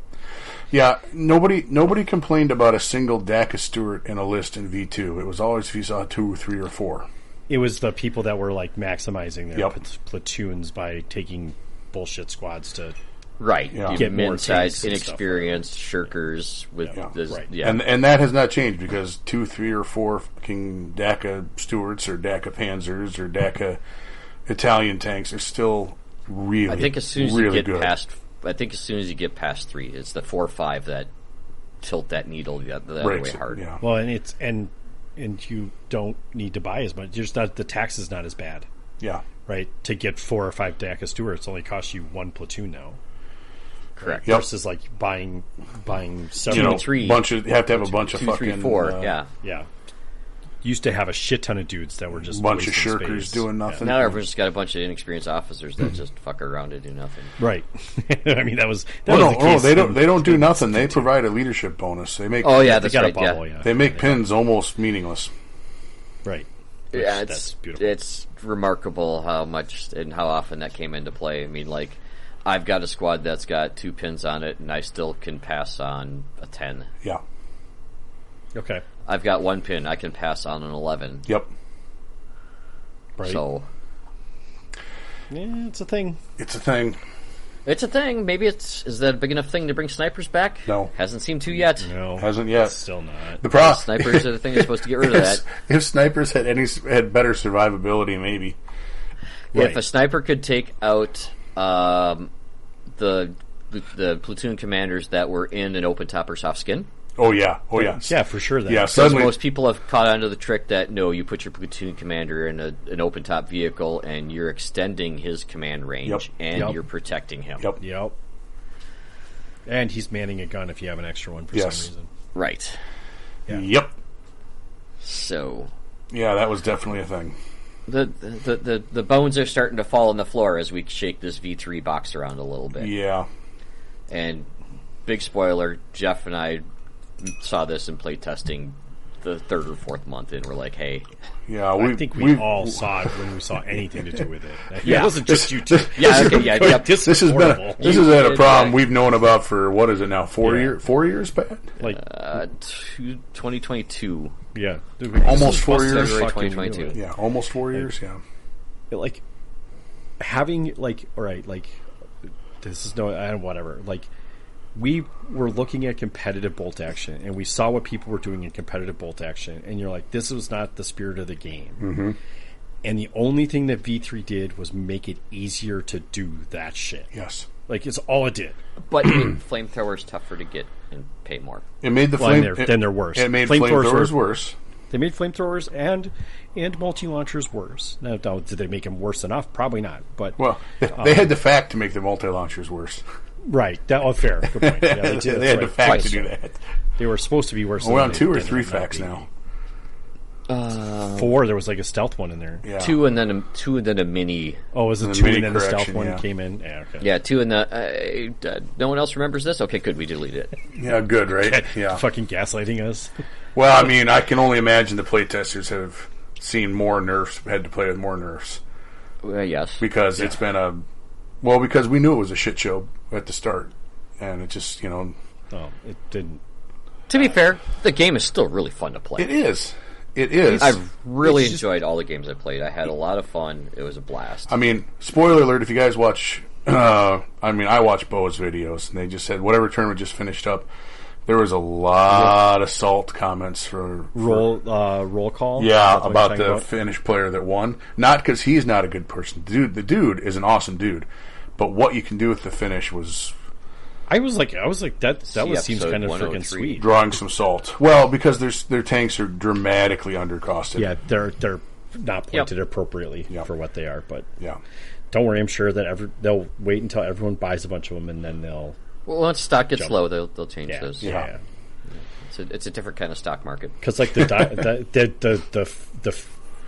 I don't even want to know what you want to call the Finnish tank that was like 120 points for what you got. I was like, Jesus, that is a steal. Yeah. Well, I mean, I think the guy had like 3 of their Stugs that have Sturmy, that have the heavy anti-tank gun on a non-unreliable chassis. I think it's like Yeah, because 195. those are actually Finnish tanks. 185, which is But- stupid cheap for a heavy anti-tank gun 9+ platform. Yeah, Yeah. because the Stug with that is 230. 230. plus. Yeah. Yeah, someone oopsied that one. Someone pooched that one. That's right. But then there's the other one is interesting too, with the 4 different platform machine guns. Yeah, the T-28 or 9 or whatever it is. And then it's got a light howitzer built into it for like 120. That's the one I print. That's the one I printed for Dale. Oh, he has it in his Russian list, but yeah, you can take it in the Soviet, the Finnish list, and it's just. I mean, again, multiple machine guns have always been brutal. Cutting their shooting. See, here's the thing though. Like, you cut their shooting in half for 3rd edition, right? But then you make it dramatically easier to hit. And so what's the difference? It's just for pinning purposes. The only time you notice a difference is when you're shooting at point blank and you're not getting like 5 of the 6 are hitting. Right. You know? Right. But otherwise, it's any range at any fire at range, same. So. Well, and you have a light howitzer on top of it. And you got a light howitzer. You know what? V3 brought back half tracks, and I'm happy about that. It did bring back half tracks. It absolutely brought back half tracks. I am very happy about that. It killed soft skins on the way to do it, but... Oh, God, no, soft skins are they ran right over soft skins on the way to do it, but yeah. Sad. So it goes. Rest in peace, soft skins. Right. So they never had recce's, so they couldn't get out of the way. That's right. That's true, too. That's right. So we won game 1. All right, you won game 1. Yeah, we just went rambling on about stuff. Yeah, all right. That's what we do here. That is what we do. So then, who was your second round opponent? Oh, no. It was not Paul G, and it was not John Stentz. It was, however, Ian and Nat. One of which flew from wherever he was Seattle. flying from. So he was in Seattle. But you know before, what? okay. In fairness, no, I have played games against both of them. So Never as a team, though. never as a team. Ian is our literal clubmate. We see him many Thursdays. Yeah. And I believe we all got to the table, and I said, "Okay, Nat, welcome to the playtest group." Yeah, basically. Sign this here, please. Yeah, you need to sign before we can finish talking. Before we finish talking about anything, that's right. Okay, so in this scenario, you're going to love this one. Oh my god! Oh no! That's so much. So, for starters, so it's a team game. You and your teammate sit kitty corner. Sure. Okay. So it's like sectors, and you have the opposite deployment zones. So one of you as is your teammate. sitting next to Ian, and one of you sit, okay. and you sit next to Nat. Now, you can deploy any. Okay, so you divide the board into 4. And put a marker down in the center of the board, so in 12 inches bubble around the very center of the board. All right, so you've got like a puzzle piece, right? Yep. You can deploy anywhere in there. So I don't think reserves were allowed in this one. No. I think it's just So you're like in. you could be like an inch away from something. Correct. You could be an inch away from the enemy. And then the board we had basically no cover on it. So we negotiated some cover, which... We were making stuff up that shouldn't have been cover and calling it cover. Because otherwise it was like a wide open table. Yeah.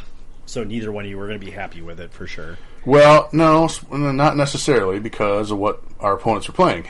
Okay. The other thing is, you scored points by killing, and then you scored points by getting into the other sectors. The neutral or your teammate's zone. You got more. You got points for getting your teammate zone or getting into the neutral zone. And you got bonus points if you got into all 3. Right.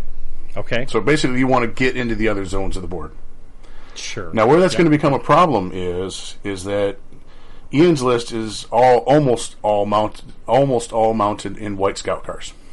So recce, all recce. He's with got a recce recce platoon. He's got a recce platoon. Recce platoon with engineers. Yep, with like 3 flamethrowers. 3 flamethrowers. Yep. Okay. And Nat has all cavalry and 5 TKS Polish tanks. Tankettes. The 7+ tank with the autocannon. 8 with the autocannon on it. Wait. Which is about the size of a Volkswagen Bug. Yeah. I'm sorry, I'm just wrapping my brain around something because, Jeff, if I remember correctly, is this the tournament that the TO... Told me not to spam my tanks? Yes. But this fucking thing is okay. But this thing, because it was... I guess because it's cool, that was okay.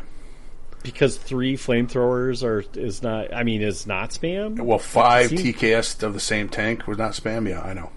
They were exactly the same tanks, 100%. 100%. So either Nat just didn't see the email, or and I don't know. Maybe they took the comp hit. I don't know.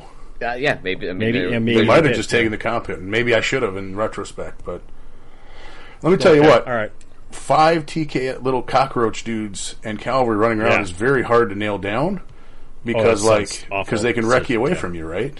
Right. And they recce fairly far. The horses for sure do. Mm-hmm. Yeah. So every time we shot at something, it recce closer to where it wanted to be. Right. You could just their entire list is recce. Yep. Right. Ian loves the shit out of recce. Yes. I just and he plays it well. And he plays it very well. That's why when he plays his Americans, he uses those FSSF infantry squad that had recce from V2. Yep. Right. So yeah. Right, because because if you play by the rules, you can because roughly a third of the missions are going to be movement based. Yep. Right. So you can move to the place where you want to be half the time. Like it's without losing and not get shot while you're doing it. And yeah. And on top of that, go ahead. Sorry. That's okay, because on top of that, Ian and Nat are excellent players.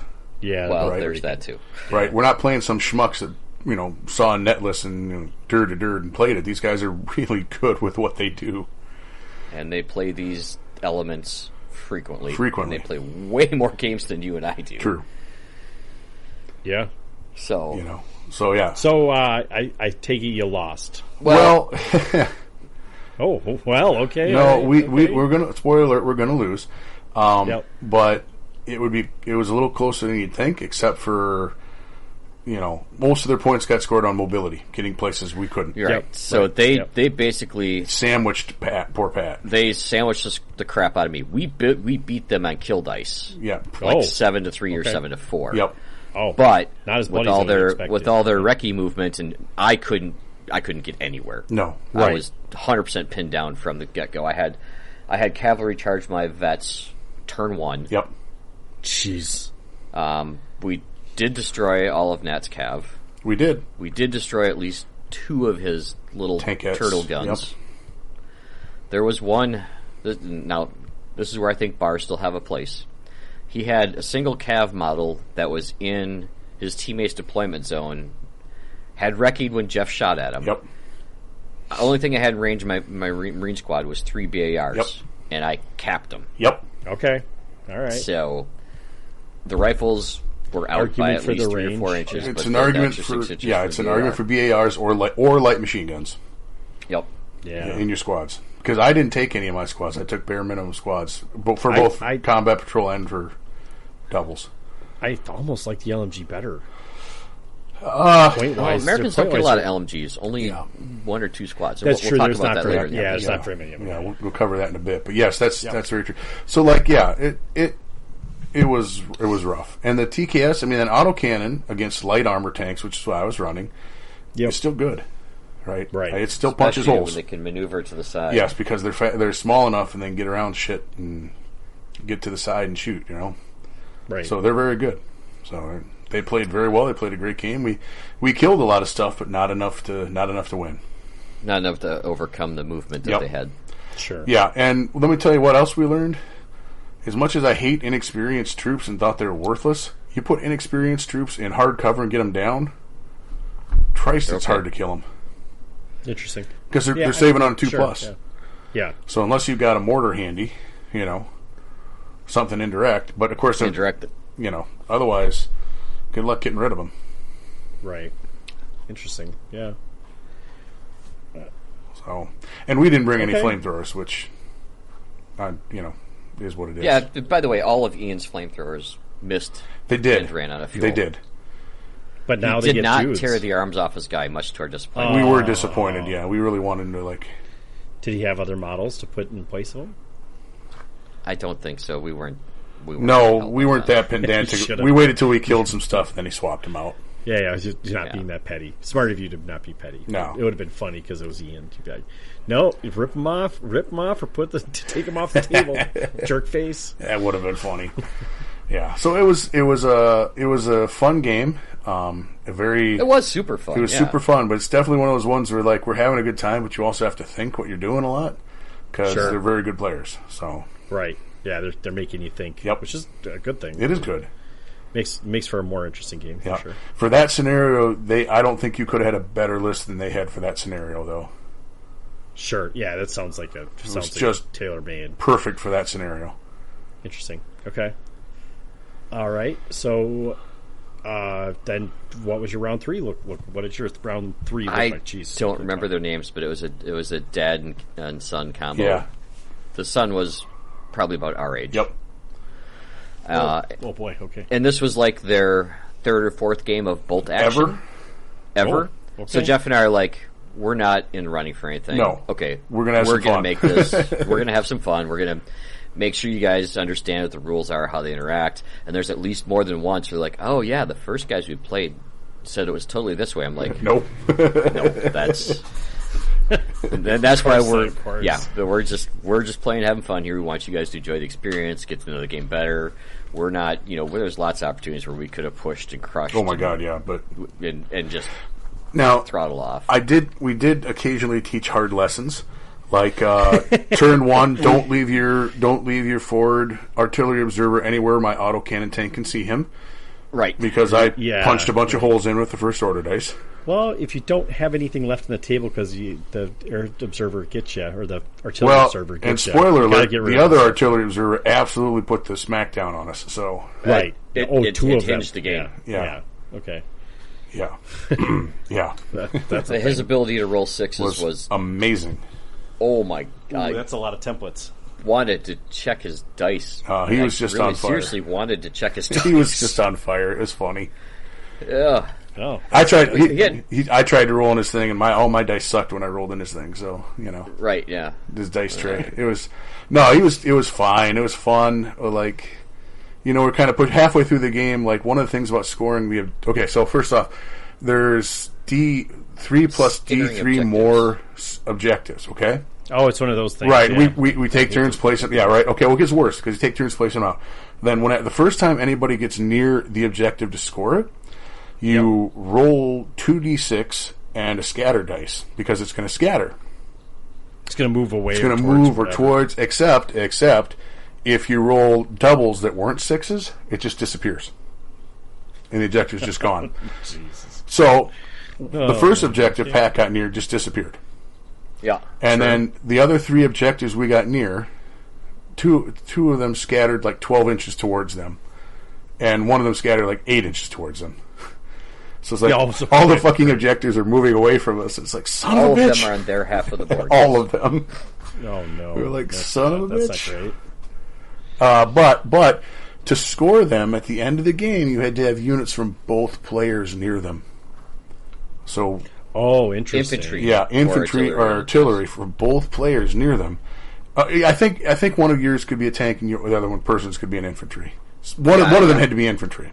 You just had to have something. Right. You But both had to have something. New. We're like Okay. we're like on turn 3, and like the guys are like, well, we're going to score these anyway. We got them. I was like, you might want to read that packet again, because that's Yeah. not how you score them in this one. He goes, what? And he looks and he says, oh shit. We're like, thanks for telling us. We're like, well, yeah, Well- we didn't want to win the game because you guys didn't read the packet. Yeah, that's Right? the worst. Yeah. It's like, here's your most important lesson: read the packet, and then read the packet again, and then read it one more time, And then scratch your head, and then ask the TO. and then ask the TO to confirm. That's right. Yeah. So, but they were super fun dudes. He had a heavy machine gun team that I think we shot with in cover. That I think we shot with at least 50 shots over the course of like 3 different turns units, and couldn't kill it. Got one guy out of it. Yeah, he made so many saves, That's so many covers, regular. regular. He just Okay. Wounding Both in it wasn't cover. the problem. Yeah, wounding was not an issue. Him not failing that 4+ cover save was like, holy shit, Sure. Yeah. just on fire. Interesting. And then he dropped an artillery round that finally came in. I think it took like 2 turns to come in, right? Took 2 turns to come in, and then of the 5 units there, 4 of them he scored a 6 on. Yeah. Oof. Duh. Killed one of my tanks, pinned the shit out of another, wiped out an infantry squad. It was great. The new Nebel. It was a hell of a good shot. Had that not come in, it would have been an easy win for Yes. us, but it ended up being a draw. Yep. Okay. We ended up drawing. But All right. like I said, we weren't in were contention pushing the anyway. throttle. Yep. So we were more. We switched to demo mode. Yep. We wanted to make sure they're having a good time. That's And great. that they understood the rules Yeah. because they were told incorrectly by a couple of their opponents Yeah. beforehand. So I felt bad about that. That's yeah, and they're like, "Oh yeah, because that kind of would have made a difference in our game." I'm like, that "That's sucks. probably why they said that they said." Yeah, because that is Some people are like that, unfortunately. That's the worst when people are like that. Don't do that, that is people. that is not how that works. And then we told him to go see John and get some good deals on some bolt action stuff. So there you go. And then caught up with John later, and they in fact did, and he did. Yep. Hey, and I gave him a couple job. of SNAFU dice because he gave me some to give away. So Nice. it was like half my games were against guys in the club that don't need SNAFU dice. So Right. Well, yeah, and I had some templates left over from SNAFU and some dice from totally blanking. Who do we order from? Kick-Ass, Mail yeah, order, Kick-Ass, thank you. Yeah. And the code, and then round 2 we're playing against Ian and Nat, who I knew got them, so I went and gave them to the TOs instead. Nice. right. They're like, "Hey, yeah, we get these too." I said, "Well, no, there's one of our templates in there too." He's like, "Okay, that makes it better." That's Yeah, cool. see, there you go. So, But yeah, so the doubles was really well attended. Okay. Other than that second scenario, I had a lot of fun, and Sure. the game was still fun. It's just that scenario was like, I would have rather known about the Ahead scenarios of time. when constructing the list. Yeah, I think that's a bit fairer, unless you're running a narrative event where you want to keep special things that are going to happen back from people. If you're secrets, doing a competitive, get those scenarios out even a week before the lists are due. Give the players a chance to understand what they're getting into and ask questions at that time too. Right. and in fairness, they don't bill this one as a huge competitive event. They bill this as a fun event. Well, I guess the next one, the singles event, would. That's different. That's that as is the pure competitive event. Yeah. it's Which supposed Well, to you be probably anyway. shouldn't roll for scenarios. that's why I didn't play in that one because, partially because I've already played Bolt Action 2 days, and I knew I'd be burned out. Yeah, I stopped by and talked to the TO about that because he's one of Russell's raiders, and I've exchanged emails with the guy countless times, and finally got a chance to put a face to the name. And he's like, yeah, I mean, we had like 6 people drop this morning because they signed up for all the bolt action and got to the end of the second day and realized that that's a lot of fucking bolt action. That's a lot of bullshit. And I mean, Combat Patrol is only half the day, but the other 2 are full day. I mean, you don't get to see the convention then, right? Right. You don't Right. get to go down to the vendor hall. You don't get to see demos. You don't get to spend all your money on stuff you don't need. So you're missing half the convention. Part of the convention, Right, you're missing half the Right. convention. I feel like that's always been the feedback I've had for it is like you can't do all the events and the vendor hall. Like you have to schedule a day of not playing Yeah, in because something. the vendor hall is 10 to 6 only. Right. That's my beef is that the vendor hall, like one of the days should be open later.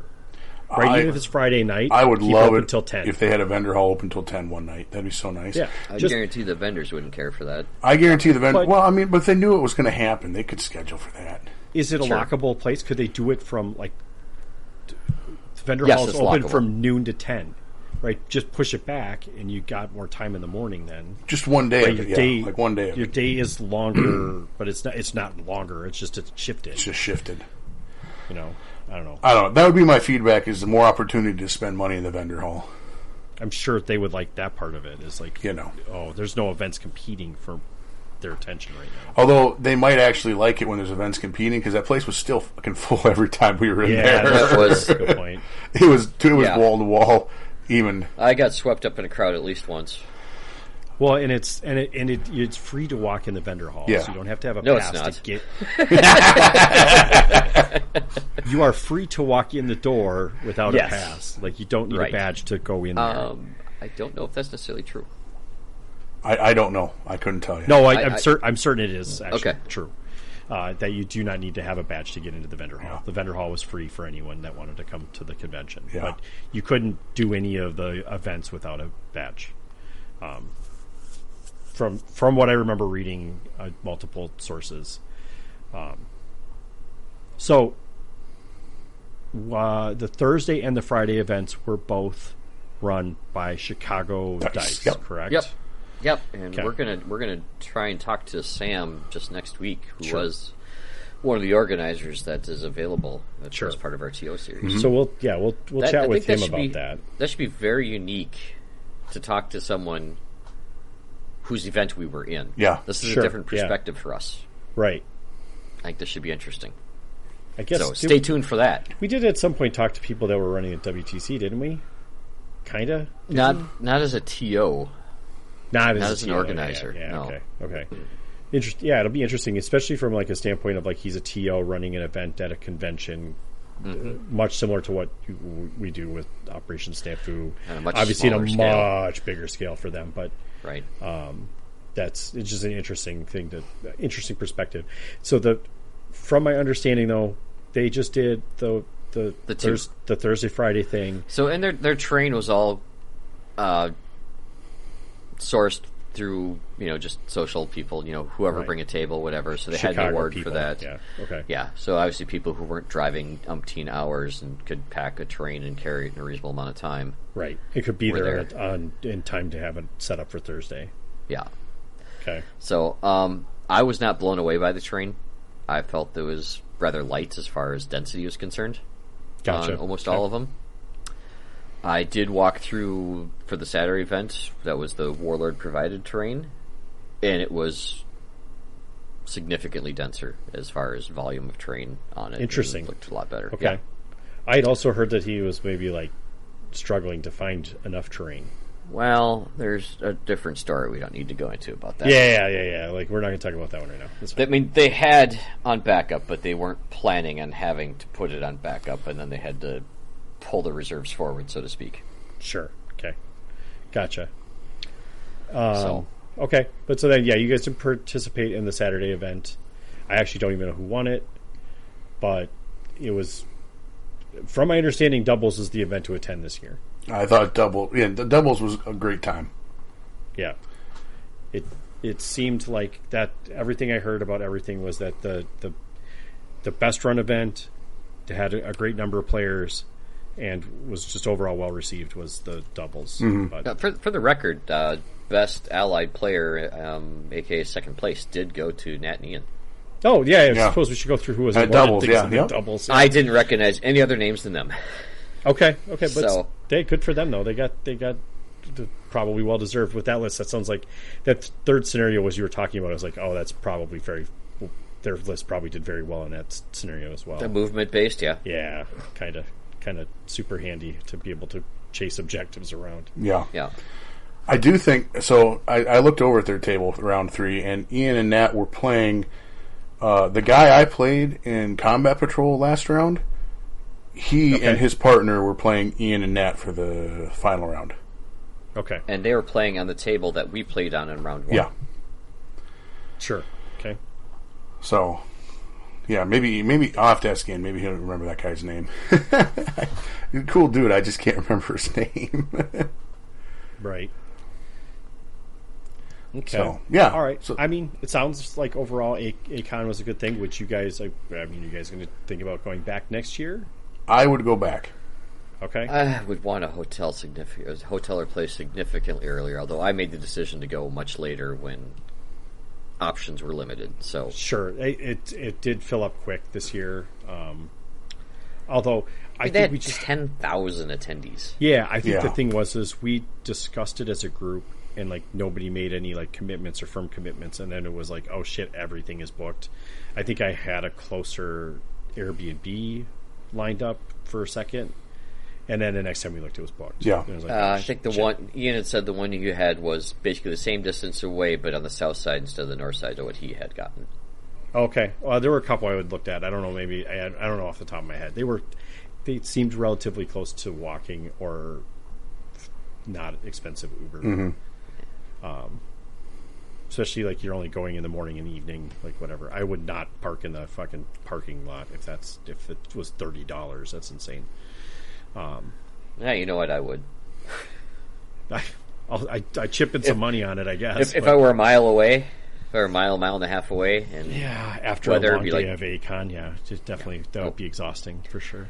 if I'm already putting in 7 miles at the convention, I don't feel another 1.5 to back to the rest but of my it's head. another mile. It's not that much more. It feels like a lot more than 1 mile. I know, at that point. joking. It sounds awful. Yep. It's like on concrete outside. I was very grateful that Chris who was staying with us, drove back and forth every day. Oh, So, it was Chris Foreman. yeah. Yeah, okay. That's nice. Okay, well, if you get the right people with you, picking the people you hang out with helps too. Mm-hmm. I mean, anyone from Twin Cities is going to be stellar to hang out with. Yeah. That was. It sounded like because you had Ian, Nat, Chris Foreman, Chris's buddy, I'm going to totally forget his name, but he lives just north of Milwaukee. So, Oh, nice. Okay. Cool. yeah, I can't remember his name right now. But yeah, so we were all staying in the same place. It was reminiscent of our Wapaka days because there's 3 of us sleeping in the open living room. I mean, nobody said this is luxurious, but I mean, as long as you were able to get a little sleep.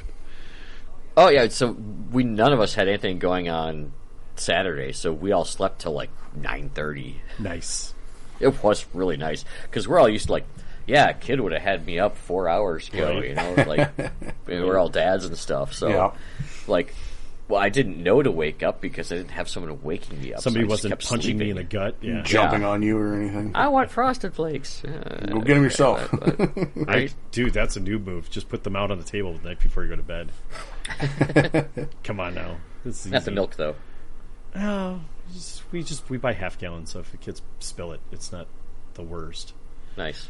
Yeah, and they all drink almond milk, so it's got the little spout too. So it's Oh, that helps.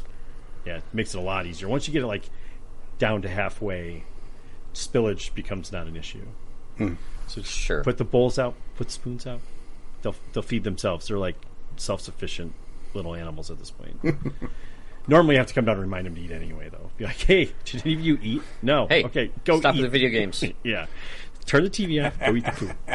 Do something. Not just sit there and waste away. Anyway. Well, I'm hoping to make it in the next couple of years.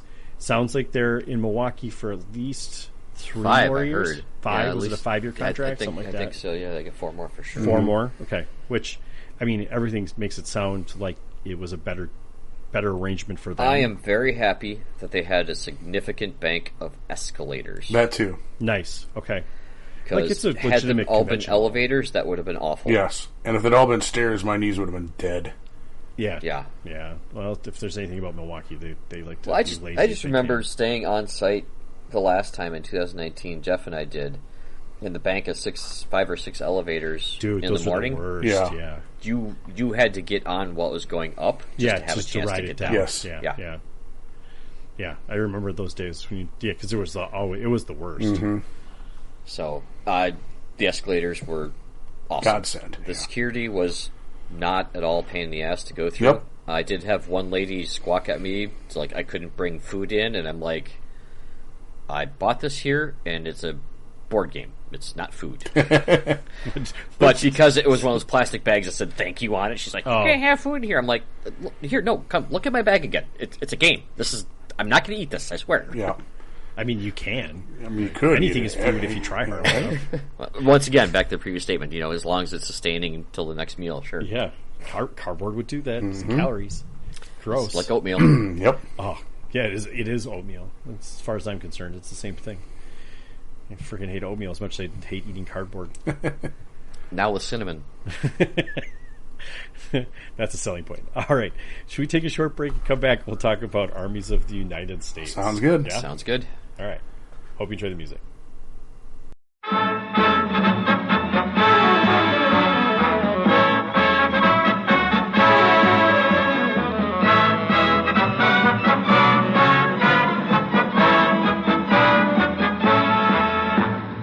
This is the Army, Mr. Jones.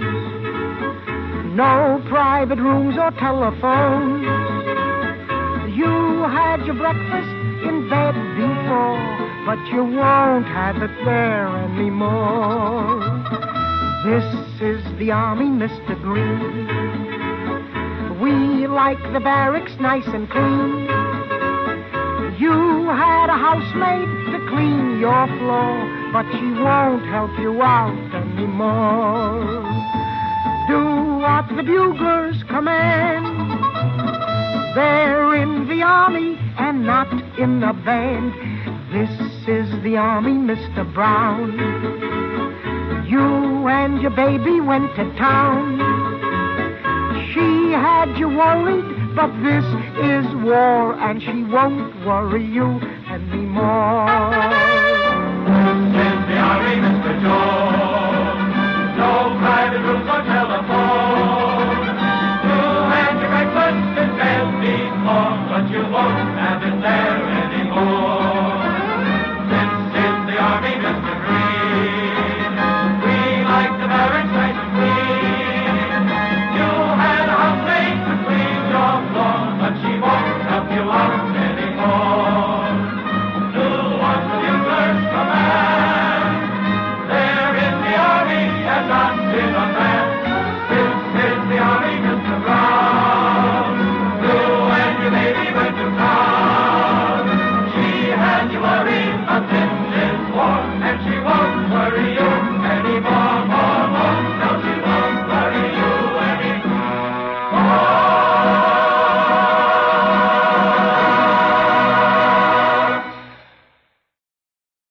welcome back. Hope you enjoyed the music. It's great. I always do. I love the music. It's my favorite. I'm sure it was. I never know what it is. It's funny, at this point people know I don't actually, I've said this a million times, I can't listen to myself speak. So, like, I've never listened to our podcast.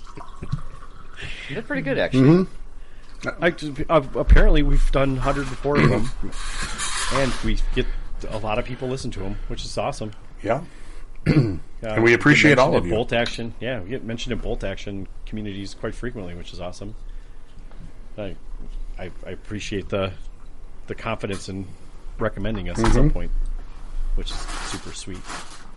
Anyway, so yeah, welcome back. Hope you enjoyed it. I've already said these words. Let's talk about the armies of the United States. Woo. Yay, or maybe not yay. Well, something. Well, it's lots of mixed feelings here. All right, this is not a sponsored video, so our opinions will leak through. Yet, yeah. Well, if people don't know that we're going to speak our minds about stuff by this point, shame on them. They probably should. They probably should have figured out when there's that long span where they stopped sending us preview copies of things. Yeah, that's true. Well, they did this time, so let's get into it. Yeah, let's do it. Yeah, all right. Did we figure out if it's coming out soon or if it's already out? 25th. Okay, so it's coming out. It's around the corner. So it's upcoming. It is up for pre-release. 12 days from now, you may the model, be able to I'm sure. get it. Yeah. What model was it again? It was not the Demon Dog thing. No, it was. Oh God, who was it? It was not Dick Winters again. It was not Dick Winters, or I would have absolutely got that. Well, you can get him, or he's been available. He's been available before. Yeah. Okay. Let's see if you can still pre-order this shit. See if their website works. Well, aside from Iron Coffin. Yeah, Iron Coffin's up. Yeah, that's the thing. That's the first expansion to Achtung Panzer. Sorry, I'm gonna tangent for 1 second because apparently these Fanatic paint sets, these War Paint Fanatic paint sets are apparently really good. Like, people are saying if you're going to paint a German army, buy this box or the British or American. Apparently they have gold in them somewhere based on the price. Well, yeah. Everything's gotten more expensive now. So special figure is James Jake something. Sure. McNeese. I don't know who. I think you all should Google him and learn more about him in Wikipedia. But not right now. Well, I mean, when you pre-order your book. Okay. He's got a claymore strapped to the front of his helmet. I highly doubt that's a claymore because they weren't invented yet. It's not. It just looks like a claymore. I remember this model now. He just got a giant. What is that? It's a freaking. Probably a bandage, if I had to guess. Yeah, that's right. Okay. He's got war paint on him. His nickname is apparently McNasty. That's a pretty cool nickname. McNasty. Yeah, if this was in the World War II, fighting Germans, my name was McNasty, you know you're a badass. Pretty much. Yeah. Apparently using the Dirty Dozen. I don't know. I've just I followed quit Jeff's reading, instructions. Pat. Quit reading, Pat. You'll have to read later. Okay. Apparently he's a badass. Let's leave it at that for now. I don't know who he is. I will have to read up on him. It looks like he fought in the Bulge. That's my only guess. Am I right, Jeff? Wintry somewhere. Well, yeah. I mean, it was winter in Europe. At least once, if not a couple times. Well, actually, only once for us. Oh, sure. Yeah. Okay. Should we start with the special rules? Yeah, let's talk about these special rules. So are these special rules? Oh, boy, I can't say that joke. Never mind. Let's just talk about special rules. We're going with as written. Would not surprise me. Much like the Germany book, a week later there's an FAQ, the follow up. It wouldn't surprise me if they didn't follow suit with that. Okay. I don't know for standard certain. operating procedure at this point, apparently. So maybe they're going back to their once a quarter, and it just happens to coincide with the book release. Oh, sure. Yeah, I mean, fair. So. These ones ride the cheese box or the short bus.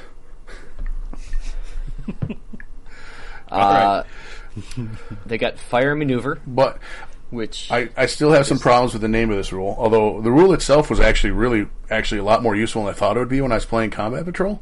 6 guys getting an extra 2 shots is actually kind of badass. Sure. The name of it is the name is just wrong now. Fire superiority would have been a better name. Is yeah. Or Yeah. they could have just called it the old British rapid fire. They could have just called it rapid Right. fire, yeah. They should have called it rapid. Okay. They should call the same things the same They things, should. people. Like, if you've got a rule that you've used in another book, come up with a name for the rule that you can use across both of them. So this I'm is- actually So you don't have gonna to fucking deal with that. Go ahead. I'm gonna vote for Freedom Rings, motherfucker, as the name of the rule Sure, because it that sounds great. just keeps shooting out stuff. Yeah, and the British could do the same thing. Mm-hmm. They could have at the least same in- name. At least in the V3 rulebook, yes. Yeah, in the V3 rule. Just name it. I believe theirs is limited to an advance order, though. I don't recall. I can't remember either, but this one is anytime, which is awesome. Yes, this is anytime advance or fire. It excludes the bars, which I think is a big miss. on my Humongous part. miss on their part. That is a big miss, actually, because I mean, in the grand scheme of things, does 1 or 2 extra D6 really make it much of a No. difference? So Although I have one other thought on this, Pat. Sorry. that's fine. I know, right? I'm tangenting already on this. What does a light machine gun shoot in third edition? I keep calling it 5th edition. Jesus Christ. 4, right? 4. That's right, 4. Yeah. So Sorry, German. I am of the opinion. How much does a light machine gun cost? 15 points. 15. 15. I think the Americans, they ought to just bump the BAR to 3 shots and call it a day. That would have been great. Then they don't have to worry about scooping in a fire maneuver. Just bump it to 3. Right. I think one of the biggest reasons why the BAR maybe wasn't included because of the range differences and like how does that get? Like when I only have BARs in range, like what the fuck? right. Like, The now how many do shots I are coming get? from Like, VARs. You're not so wrong, that's but I mean, if you had 2 just- BARs, then it's a third shot, right? It's 1 extra shot. yeah. No, that Right. which is fine, but it would require you to have 2 of them, and it just I could see the can of worms that would open. I mean, it is a can of worms. I agree with you, but it's already a can of worms counting up how many how many divisible units of 3 are in subunits of 3 are in your unit Especially- anyway. Definitely need to bring wait, the hang on. advocates. No, yeah. I've got 2 SMGs and 2 shotguns. Suddenly, I've got my VARs, fingers up in the air again, and I'm counting things like the old yeah, to you're hit doing modifiers. things that you were trying to avoid having to do in the Yeah, future. yeah. Exactly. And also, because it doesn't include it, that BAR kind of starts getting not quite as worth it. 6 points. Not quite as worth it. Yeah. But previously mentioned fringe case. Yeah. But the range I needed for that particular moment. No argument. It was they were good. No argument. Right. So, And but like they look cool. I just So an yeah, they LM do look yeah. cool. Oh yeah. So I'm just thinking, LMG's 15 points, cost you 2 dudes, right? So the real Yeah, cost is basically. what at regular would be 45 points for 2 dudes and 4 shots. 35. Well, 20, 10, 10, 15 Plus makes 15. 35. Yeah, sorry, I did the math wrong. Yeah, Right, he, yeah, 35. he's 7.5 extra points for 2 shots. And the 2 Right. BARs is 12 points. Yep. So But- it's 32 points instead of 35. Yeah, Yeah, there. but the BAR's range is 30, and I believe that light machine gun shoots 36, doesn't It's it? 36. So there's a whole 6 inches extra range on there. And if, Yeah, if she knows that, she loves Mm-hmm. it. Yeah. 6 inches can make all the We're going difference. the same place. Yeah, okay, interesting. I don't know. Yeah. I feel like the BAR needs some better reason to take it. Right. I am sad they got rid of the old rule. Yes. I understand why they did. Yes. Like, Yeah. That very much was not going to work in this edition. When you could ignore one of the 3 modifiers. Yeah, like the modifiers were It much was more limited. badass. Yeah. Yeah. I get it. It's unfortunate. I liked it. It was flavorful. Fit our doctrine, whatever. Yep. It was more flavorful than this. The second one is the same as it was in V2. Yeah. Just, Here's the thing. First Purity, you can call in the second one, which Airstrikes got a little better. they they did. did now that the rookie pilot isn't Yep. an auto fuck off. The real problem is that air superiority is super rock, paper, scissors. If the guy doesn't bring any AA, you can wreck somebody with Yep. airstrikes. Right. If the guy Especially if you're doing 2 of them. brings even, well, yeah, because you get 2 of them here with the Americans, right? And if you bring 2 platoons, you have 4 of them. Good lord! Right. And 75 Yeah. points, that's not a bad idea. Right. The problem Cheap is, enough, is if somebody brings 1 dedicated AA, you just more or less wasted all those points. Or your own can't restrain. Or your own can't restrain, because it's not a leadership test, it's just a roll. Yeah. Yeah. And it's modified based on veterancy, but not. Not enough. Not enough. That It's not- roll, It's not just checking on your veterans. if that roll was a leadership test, It'd be way better. Because then veterans, because then officers could affect it, and then they could hold back fire easier. Was last edition like that? No, I think it was still just a still D6 roll. Still just a random roll. Yeah. Okay, that's stupid. 1d6 rolling is too random for me. Sure. Okay. 2d6 modifiable based on how veteran you guys are, way better. Yeah, and I had a game where I had 2 observers against Paul, and he had no flak anywhere on the table, and at least of the 4 that came in, I almost shot down one of mine, and I only had 2 flak. Exactly. Yeah. In V3, that's brutal. It's just so easy to shoot him down. I only need 3 hits. Right. I mean, my meat chopper's throwing out 24 dice at him. Right, yeah. That's the thing, is you have that big SHMG and it's getting all its shots. And the thing is, if you put, so like you put autocannons multiply into, D2 hits, I think. Yep. And so if 2 autocannons hit, you're very likely to blow it off, right? Oh, sure. Okay. So it's if there's any AA on the table, your air superiority is doing dick.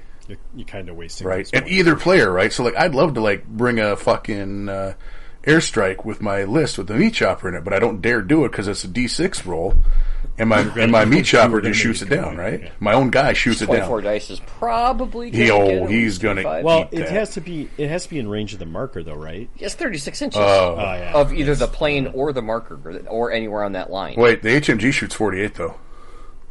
Never mind. Even further. Never mind. Most of the board. Right.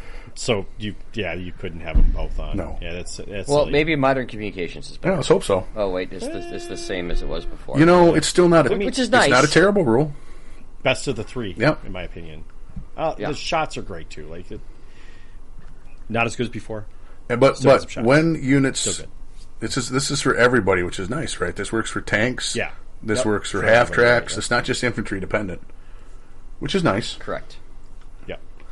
I don't outflank a ton, but if you ever do, or reserve, it's nice. I could have certainly used it with my fucking AA tanks that didn't want to come on the board in our doubles game. Right. Well, that's because you're running British. That's because I was running British. Whoopsie. And it was tea time, apparently. Right. Well, we'll talk about them. We'll talk about them next quarter. Right. Yeah. And then and the last one they have. My favorite is just like oatmeal. Air, land, and that is really awkward.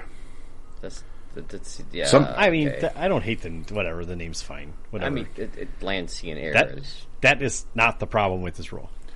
No, it's not the problem with this rule, but it is awkward in the mouth. Fine. So that's what she said. Okay, so let's airborne. Let's look at airborne units. Yeah. Okay.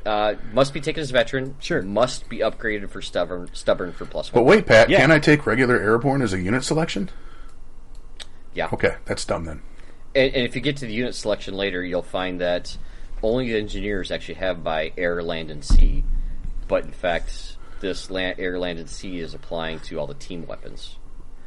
Yeah. So, like in the D-Day books, they had like all the teams that were Rangers or Marines or whatever. That's there's only the engineers really have this one, and so when they actually get to like the airborne selection, we'll find out that it doesn't actually have the special rule, which actually makes sense because otherwise you get into the Maori paratrooper Gurkha. Yeah, you get all sorts of weird shit going. Okay, so 1 point for stubborn isn't the worst rule.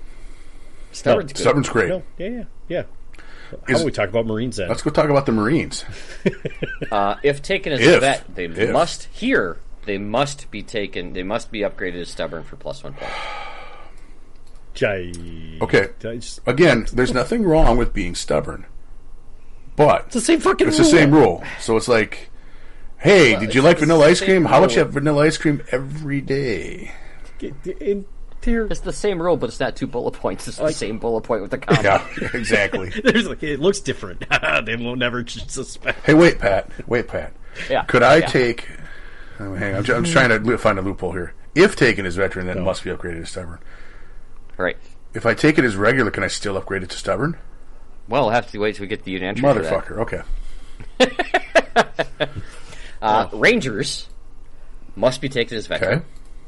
And they must be given the following special rule for +1 points per man, which is Rangers lead the way, which is a super cool. This is the one that's good. Rangers allowed to make a run move after both units have finished setting up, but before the first turn. During this move, units cannot assault enemy units and cannot be targeted by enemy units in ambush. Not that they don't start the game in ambush, but still. Hey, Pat. How does it... Many people start in ambush as they do in hidden. Hey, Pat.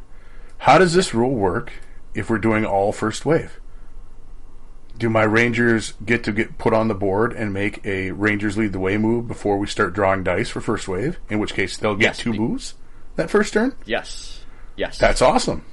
Whoa. That's because... insane. The first dice drawn is the start of the game. Right. And this is before. Wave.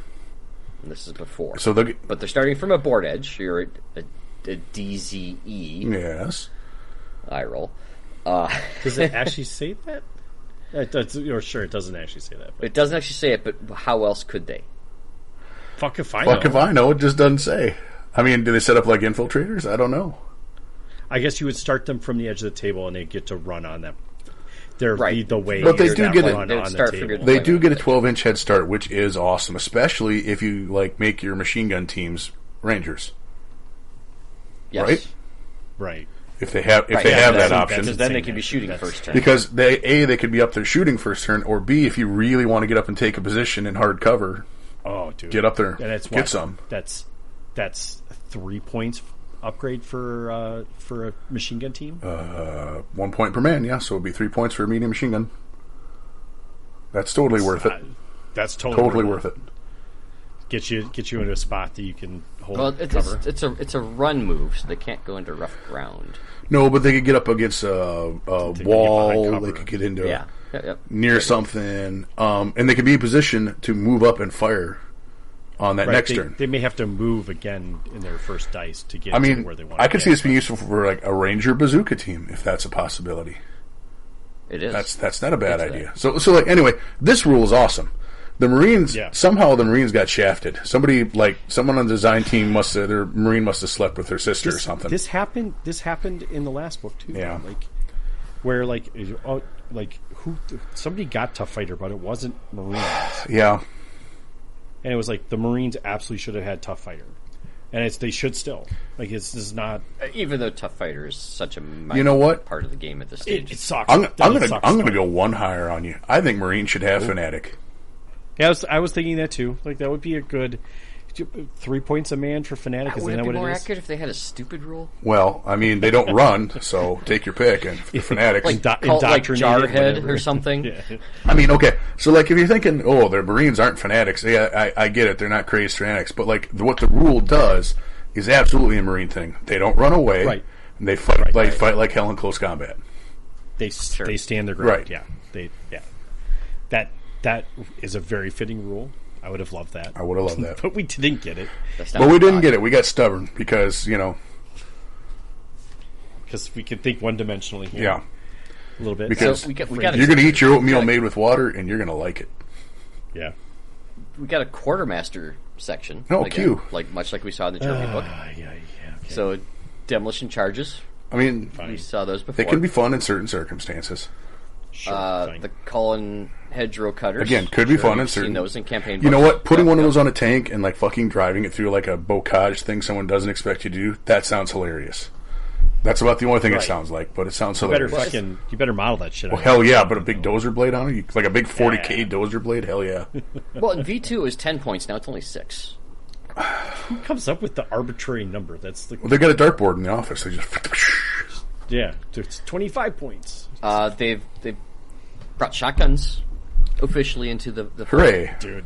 18-inch one-shot assault. So and then there's the gyro stabilizers. Now this we're not even talking about any of the shotguns. Like that, it should be 2 shots. Like, come on now, you fucking pansies. Well, you'll see its cost is not that of an assault gun.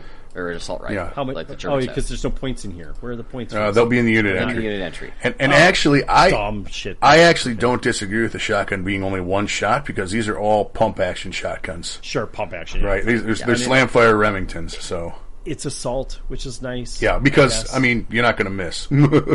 Right.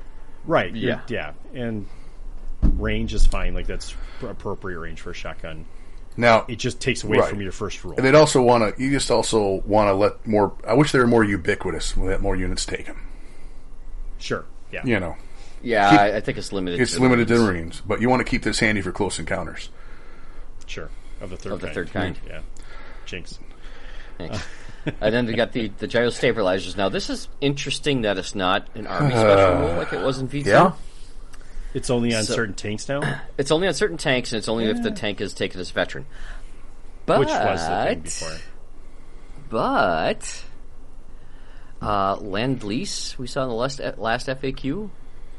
Yeah, suddenly everybody else Soviets gets them too, even though they never use them. Oh, God, I hate that so much. By the letter of the law, just... No, letter of the law, I agree, they can use them for now. But I will tell you that all the British tank crews and all the Russian tank crews ripped those gyro stabilizers out. Yeah, they're like, this is English, this isn't metric. Got to get rid of this shit. Here's another thing, Pat, I'm curious about. They want me to get hard and excited to take a veteran tank with a negative, doesn't suffer the -1 to hit when it moves.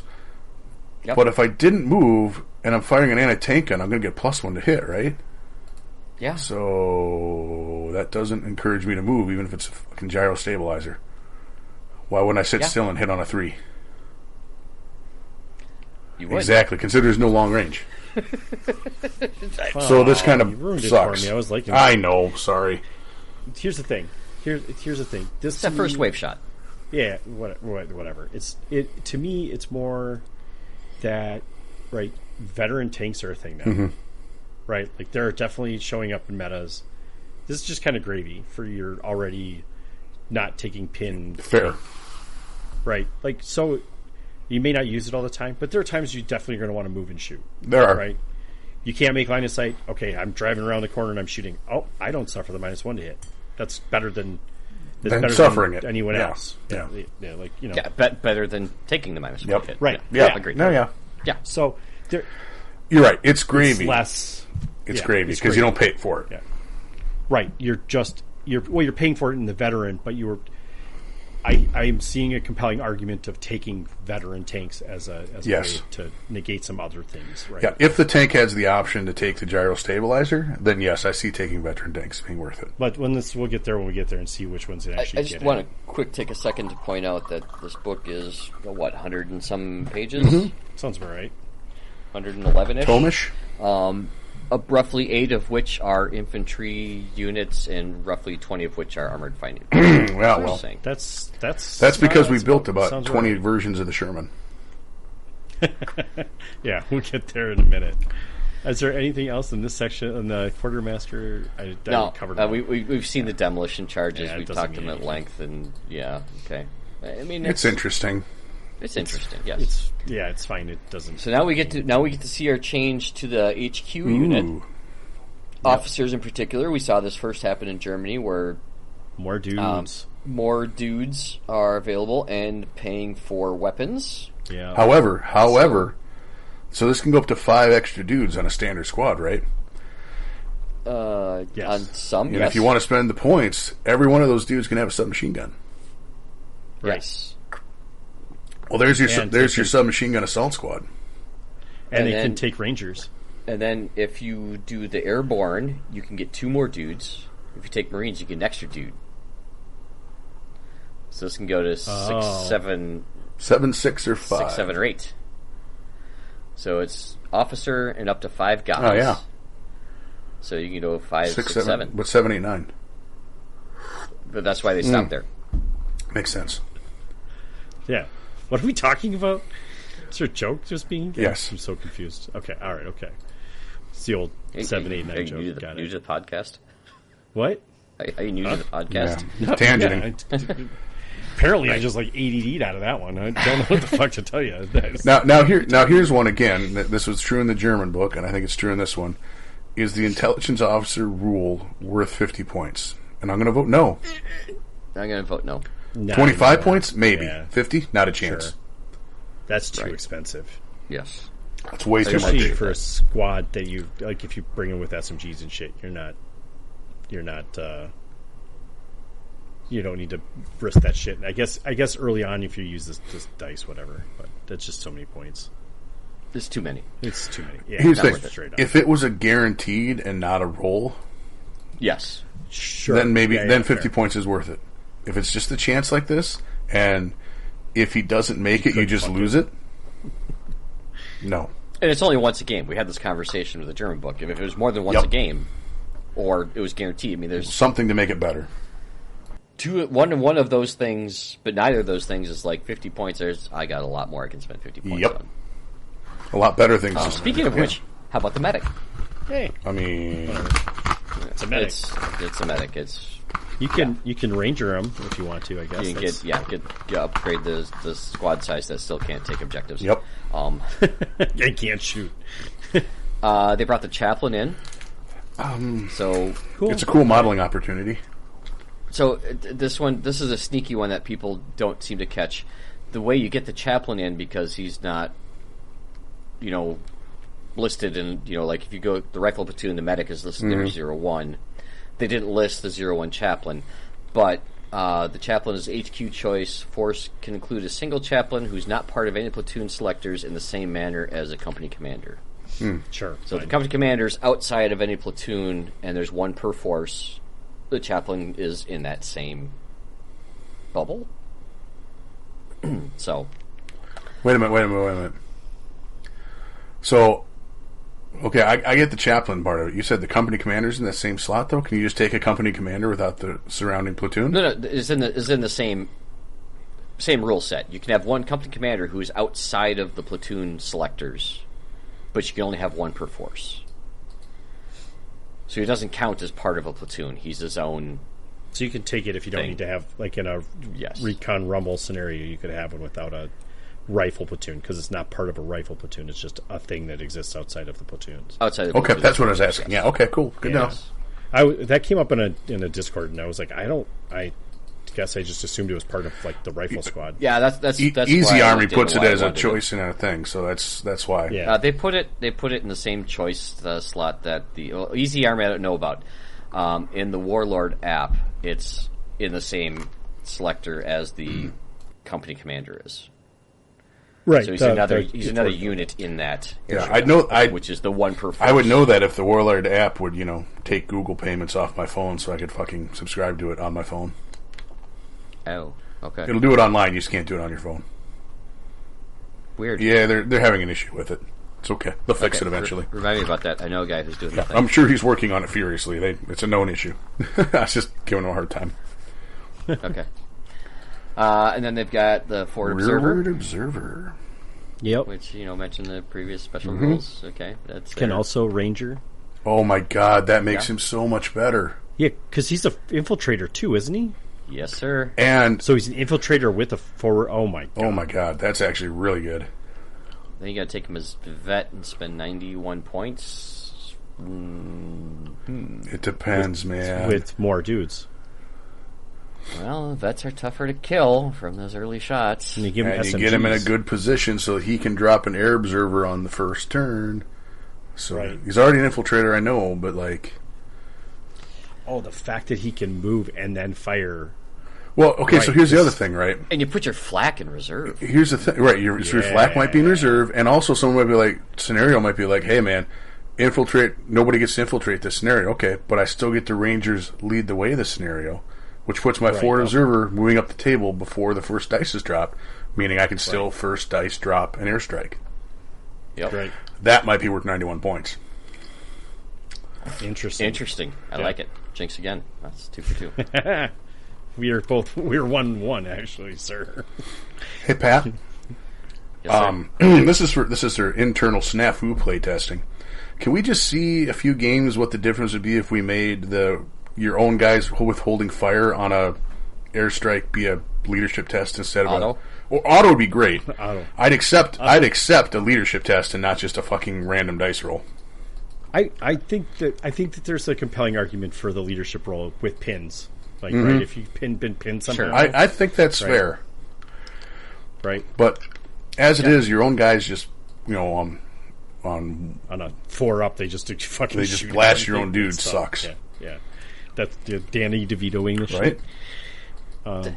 That Mustang must have been stolen. Yeah, right. Yeah, get him. Especially, I especially don't understand it for Americans because, like, dude, seriously, planes were very distinct. Well, no, if Americans are in Europe, I'm sorry, the amount of German ground attack aircraft the American soldier in Europe ever saw is effectively zero. Right? Sure. If someone's in skies, it's American. Right, because by the time they were involved, they had air superiority. Yeah, like, not even superiority, supremacy. They owned the right, sky. Yeah, right. Yeah. Interesting. Well, anyway, sorry, tangent, but I think it's better. Now we're into squads. Yeah, so we've got the Ye Old Rifle Squad, Yay. which and is team 6 to 12 guys, limited to one BAR. Boo. Ooh, hurts. You know what? An insult to injury, they just keep calling it the automatic rifle and not the Browning automatic rifle. They were sick of us calling it the bar. They're like, no more. They got confused with meeting at the bar. Right. So Right? yeah. Okay. They didn't pay for the rights to use Browning's name. These guys. And only one SMG. It has to be the NCO. Yeah. So the rifle squads cannot get by land, sea, or whatever the fuck it is. Wow. Yeah, you'll see this again. Hang on. That's really... That's disappointing. Yeah, it feels really early war and really disappointing. Okay, well, let's keep moving and see if it It's shows any up better. somewhere else. Nope. I already told you it doesn't. But This is an interesting one. This is the Armored Infantry Rifle Squad. Oh, the fuck does it get? Can it be a Marine? No. Okay. But can it be Rangers? So for 1 point more, they're mechanized infantry, and they can reroll failed order tests to get out, and their hits if it's destroyed are D3 instead of Which is actually really nice. Oh, that is actually good if you're bringing a transport. And it'd be really nice if you can combine that with a recon platoon half track where it's like, a recce half track with these boys in it. That'd be cool. Unfortunately, you gotta spend a lot of extra points to get it. I still think recce platoon should have been one of the base platoons, a rifle platoon or a recce platoon. I would argue the same thing. That it's like you could take a rifle or a recce, and that's your starter squad. You're like, you have to have these, a requirement list. Yep. But okay. Anyway, so sorry. these are armor dudes, so they cost a point more, and they take less hits if they're going in transports. And then they've got Armored Infantry Mortar Squads. Mortar squad? Which have the same mechanized, but they've got light mortar. One guy's got a light mortar. Oh, it's a squad with a light mortar. Oh, God. Yep, and this is maximum one armor infantry can be taken each platoon. So one but mortar if you take or them, rifle? you can get an additional bazooka if that platoon allows bazookas. For fuck's sake. If you could upgrade this mortar to a medium mortar. Right. In the squad? Crazy. I know the light mortar is good because you can keep moving, but if it was a medium mortar, I'd consider taking it. So then they got the same thing, but with a machine gun in the next entry. Yep. But are you allowed to take one of each of these, or only one of these three? One armored one of infantry each. marine, so one of each. Okay, got it. Okay. Jesus. Oh, So, I think this. Oh, this one's better though, because you get 2 light machine guns in this one. Yeah, so I think these kind of came out of the D-Day books, where they started doing the mechanized stuff with the reroll getting out. Okay, so hold on. 6 up to 6 more, so 12 dudes at 11 points each, with 2 light machine guns in the squad. That's not bad. It's 100 and what? That's 110 plus 30, 140 points. Because that's one of the few ways you can get 2 light machine guns in any squad in the American Army. Especially regular. 162 points for a full It depends squad. how the math works. Yeah. Or you do a half And they're squad. 12 guys, so they're going in the half track. So Yeah, you certainly. the M3A1. I mean, even 6 guys with 2 light machine guns ain't half bad. right? Yeah. Okay. I really like the fact that if it's destroyed, it's D3 instead of D6. That's huge. It That's does epic. save your ass a little bit, doesn't Yeah. it? Yeah, like by half. Yeah, you can be a little more aggressive. Hey, fellas. Yeah. Can reroll. Okay, if the transport vehicle is destroyed, these might be the only guys I'd consider putting in a soft skin truck. I was thinking the same thing when we started talking about them. Is that they might, right? You're like assuming You assume the truck's going to blow get up at some yeah, point. right. We're going to drive this thing as far as we can until it explodes. Yep. And then we're going to get out and Shoot some. go Yeah. kill stuff. The Blues Brothers. Exactly. It's just It's 3 a.m. We got a half a tank of gas and a pack of cigarettes and 6 hours of Chicago. Hit it. This is just fucking balls to the wall, and then blow up, and you're like, whatever. Because you can make them 12 men too. So like, what's the worst? You're coming in with 9. Exactly. Worst case scenario, you're coming in with 9 dudes. And you could get a up to many. So you can only get 1 SMG in here. Right, and you're picking your own casualties in this edition, so you're not going to take out the LMGs. Yeah. No, right. You're taking just some Oh, chums off. you don't bring these guys for their SMG. You bring these guys to run up with 2 light machine guns and point blank somebody right in the face. Right. That's fair. Yeah. Interesting. Okay. Tat. Okay. That's interesting. It's a And now we compelling get thing. into the engineer squads, which, by the way, do have our air, land, Hooray! and sea. But why? Why is nothing else had it, but now these guys have it? Like, I don't Because there's understand. specific entries for airborne, specific entries for rangers, and We just haven't We just haven't got to them them yet. yet. Yeah. I got it. Right. Okay. All right. That What makes they more don't sense. have a specific entry for, as you mentioned, is the team weapons, and that's where you're going to see a lot of this added in. Sure. Got it. Flavor for flavor's sake. all right. Yeah. One of these guys can have a Silly. flamethrower. 2 of these guys can have BARs. I don't care if it says go up automatic to rifle. 8 I'm calling guys, it right? BARs. Yep. You can take a regular flamethrower though. Yeah. Yeah. I'm glad they kept the regular. I like that they had the Oh, regular. and demo engineers. charges because you want those, No, you don't. I kind of do. I just don't want them for 20 points. Yeah, that right? makes sense. I'd take them for 2. Hell, I take them for 5. I barely want to take a flamethrower for 30. Thanks for outbidding me. I win Keyflower, sorry. Nice. Yeah. Okay. So Engineer here's squad's your engineer first squad. engineer, and they've got an airborne engineer assault Why? squad. Sure. So they're stubborn. I Because you could have just they already had air, land, and sea on the engineer squad. Right. I but assume these ones that's are what only they're doing for all veteran. this shit. Well, yeah, but you would have to take veteran if you wanted to take advantage of the air, land, and sea anyway. Right. must have had space. We wanted to Yeah. pay the 5 points innate because they already took stuff. I don't see any other difference other than the squad size increases by 2. Which they've done on other things that said increase it by 2. So I- 5 Whatever. to 8, this is It's a 5 mess. to 10. I'm just going to say whatever. It's a mess. I'm reading the book. Yep, no, I agree with you. I'm just saying whatever. I'm going to say I didn't write this book. I was so confused. I can tell you didn't write this book, Pat. that much is obvious. And we've got paratroopers. Hooray. Hey, remember they're involved in? They're probably the air part of the air, land, and sea. They But they don't have that in rule. fact. Yeah. So an extra point each for regular and veteran because they have stubborn. Right. And Right. you're going 6 to 12 guys, NCO and 2 guys for submachine guns, 1 automatic rifle, which you call bar, and these guys can have an LMG. So this is one of the few U.S. units that can have LMGs. And bars. So you And can bars. get regular stubborn here though. That's actually different. Yeah, these guys are stubborn on the regular, huh? Yeah, that's Yeah. the only thing that makes them different. Did the other guys get that? No, they can only be taken at veteran. Okay. Correct. That's whatever. That's a thing. Okay. Yeah, I guess. Yeah, that's not nothing. It's not I nothing. guess. It's It's not probably going to be taken much, but Well, hang on. Pathfinders, baby. You know these guys have got to be good, right? I see how the way you said it. It seems like it's not going to be so good. So at least one of the- Veteran, 5 to 11 guys. 15 points each. NCO and up to 5 guys can replace their rifles with submachine guns for 4 points. Yep. Oh, They're that's stubborn. So your starter squad can all have SMGs. They're stubborn.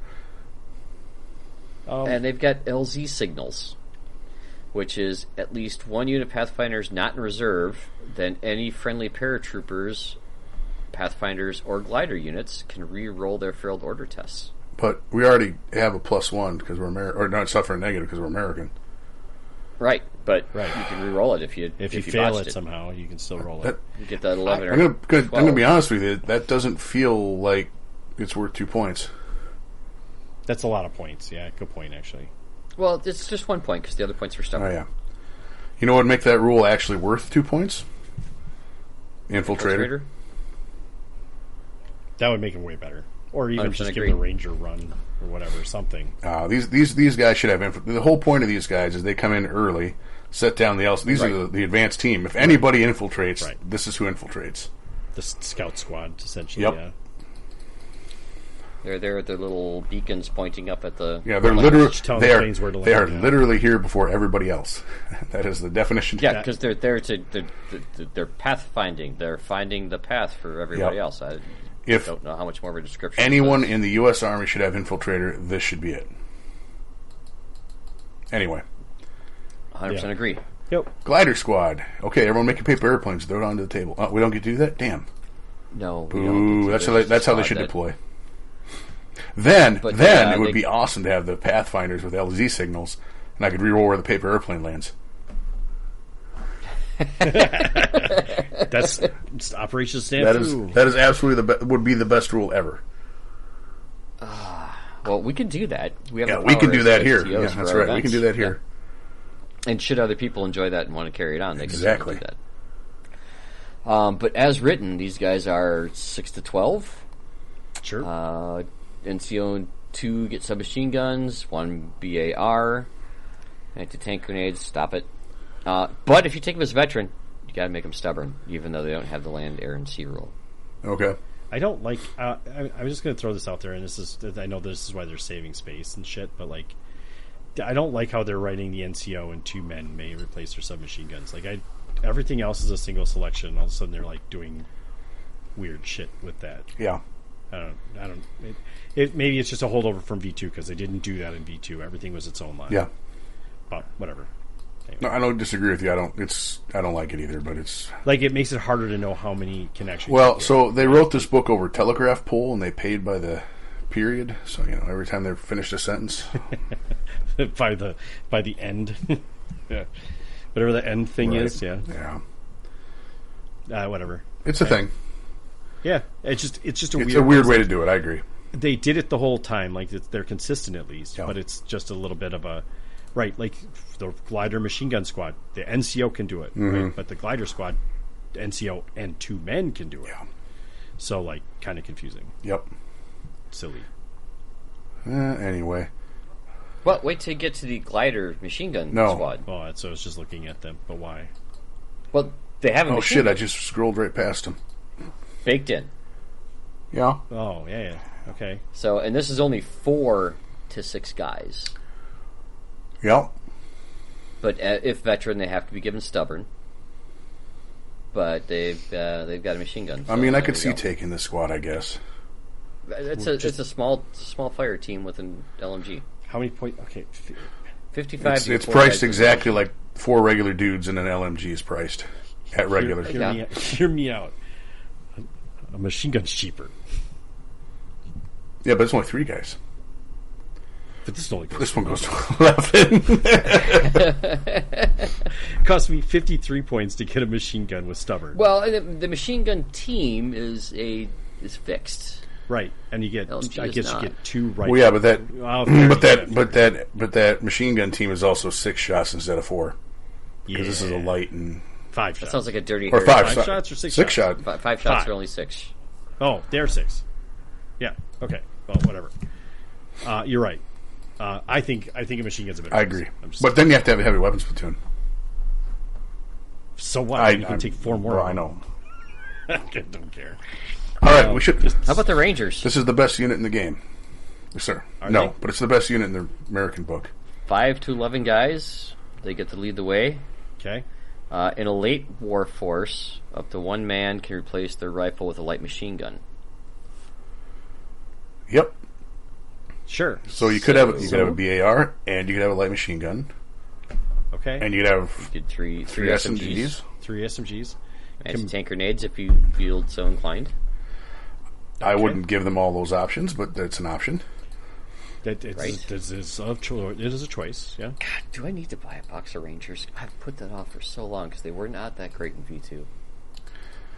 They're not. They're They're better. They're better. that They're run. better than everybody else in this book.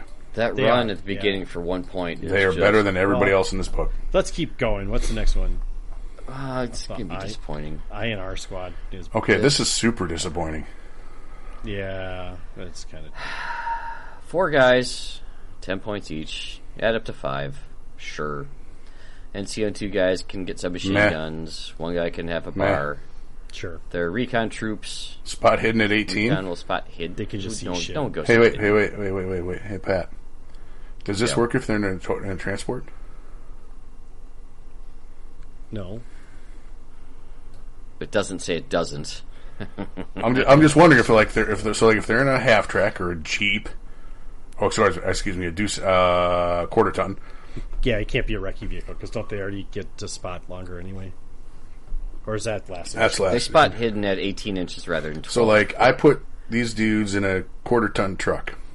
I run them up the board 24 inches, and everybody within 18 inches of that, anywhere along that path, or at the end point, is going to be taken out of hidden.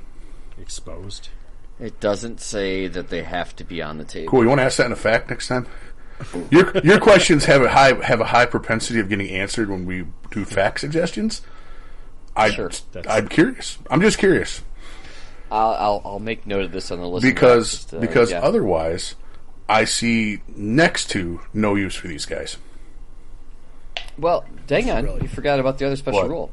Regimental units. A force can include maximum... Oh, never mind. That's just a restriction. Yeah, that's crap. Maximum of 2 AR squads. Is it 2 in addition So- to my standard squad choice? No, it's not. So if these are intelligence and reconnaissance, how come they don't infiltrate? right.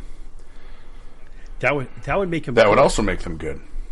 Right, because then their bubble is effective. Massively better. Right. Oh, bother. Well, how about the U.S. Winnie the Marine Pooh squad? walked Yeah, I was going to say, as exactly. is, those guys kind of suck. Sorry. But Whatever. only 2 of them can suck, because that's all you can True. take. Well, I mean, that's 4 dudes minimum, so it's at least... I mean, Eight guys that suck. after 2 Okay. sucking, you get tired anyway. This is getting way too... anyway, all right. Let's talk about the next squad that doesn't suck as much. Maybe. Hold Dude, on. here it is, bread and butter. Bust Marine out your squad. box of crayons. They're hungry. So you got 7 to 13 Yep, guys. that's Marine Squad. Yep. That's big a Marine boys. squad. Yep. NCO 2 guys can have submachine guns. 1 guy can do up to 1 man can replace the rifle with a BAR. Mid-late, it goes up to 3. But in mid to late war Marines, bars take you. Yeah, 3. Well, there you go. This is where the shotguns come in. Up to 3 guys can have shotguns. At 2 points, it's fine. Yeah, the assault 2 points is is a little fine, bit yeah. long. It's shorter range than a rifle, but it's still fine. Yep. I've done the math out. They're not worth taking. I'm sure you're right. I think After I modeled 9 different Marines with shotguns, and especially painted since them. the rifles give you extra shots. Yes, if that's close really combat what I wasn't came up. completely pants, it might be okay. Right. All right, so here's the confusing part. They do not have air, land, sea special Nope. rule. They but are. if veteran, they can be given God stubborn. damn it. They're not stubborn natively? No, because they don't have the air, land, sea, which means they have to be taken veteran. They have to be given stubborn. So you don't. You can take these guys as regular, and You can take them as veteran without stubborn. right. So what's the point of that other rule? Because it's for the team weapons and the engineers. Seriously, apparently. this is the dumbest shit ever. I'm sorry. Like, why? Okay, I'm sorry.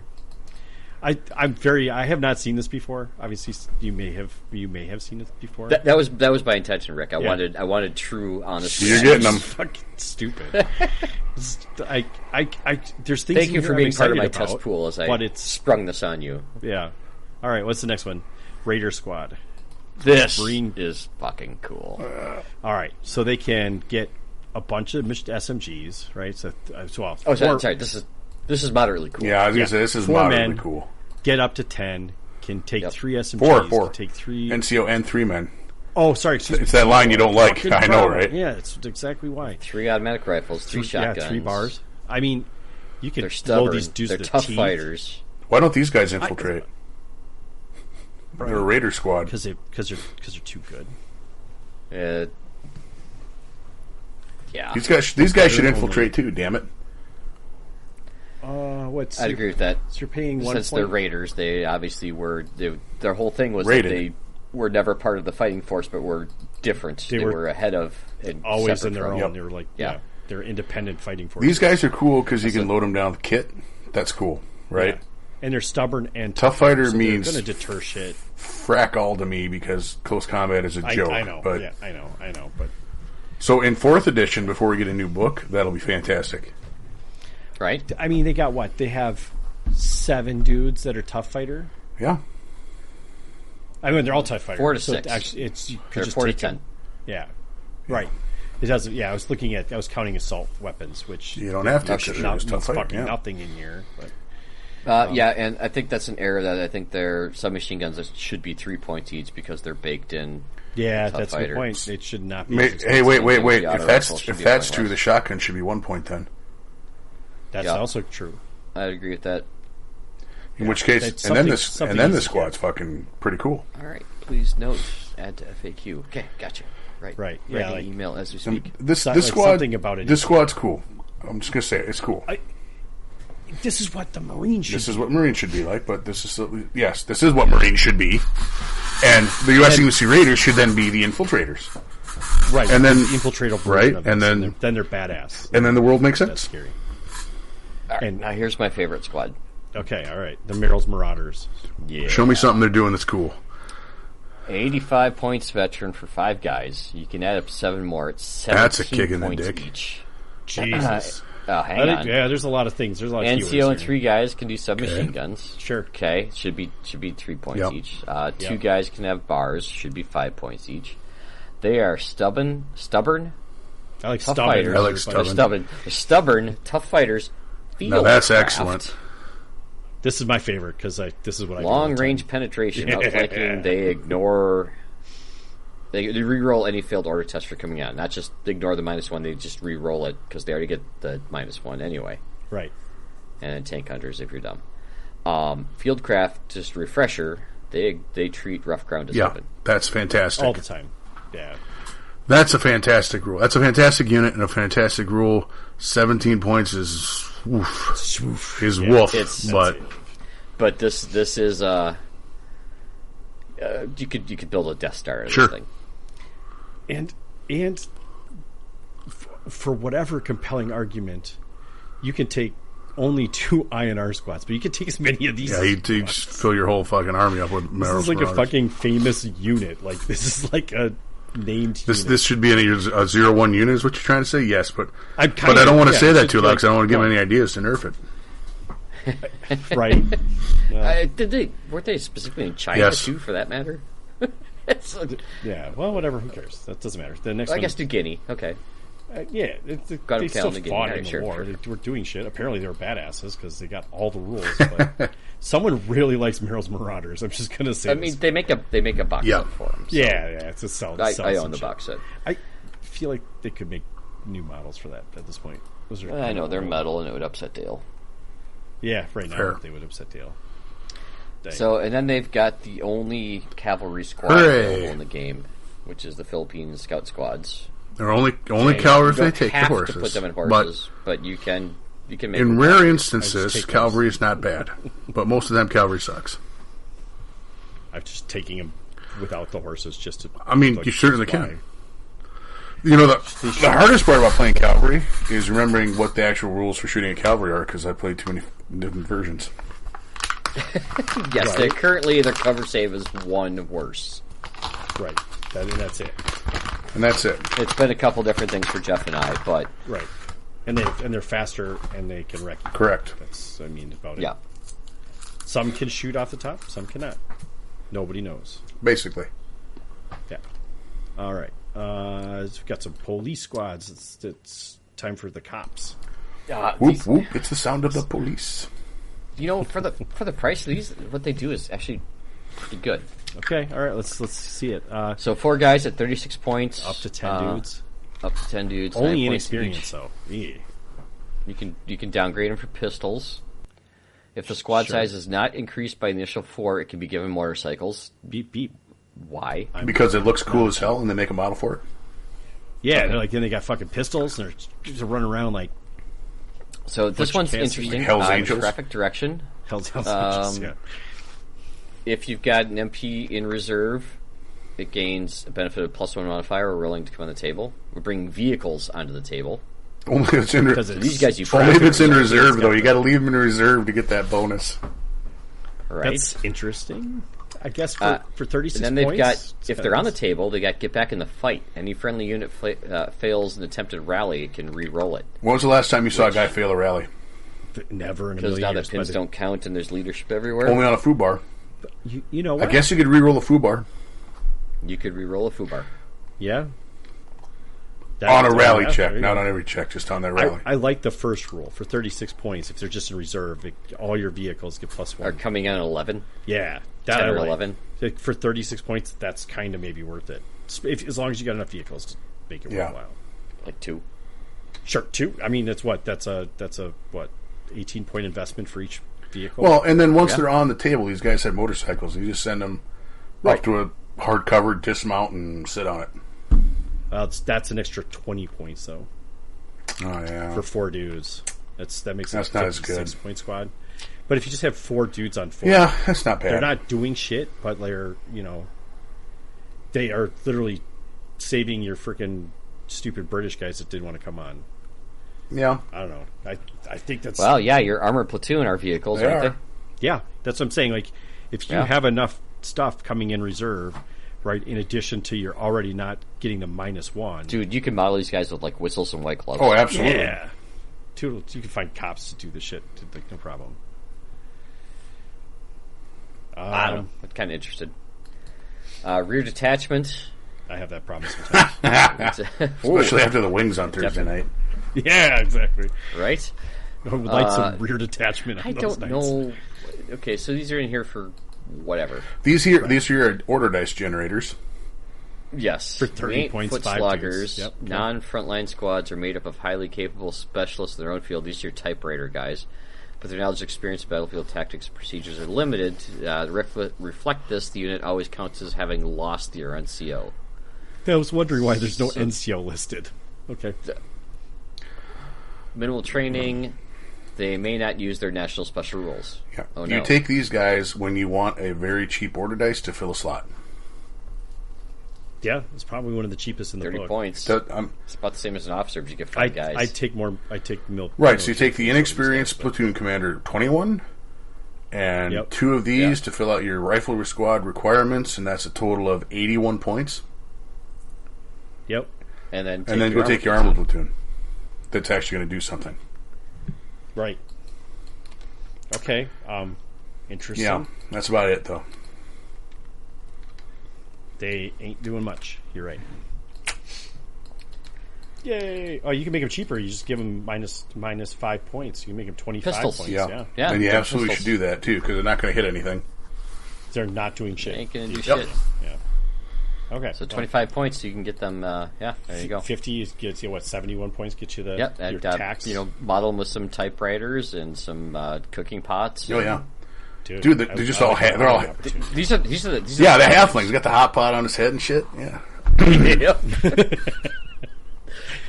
Or you can do the same thing to the police, right? Because you can make them.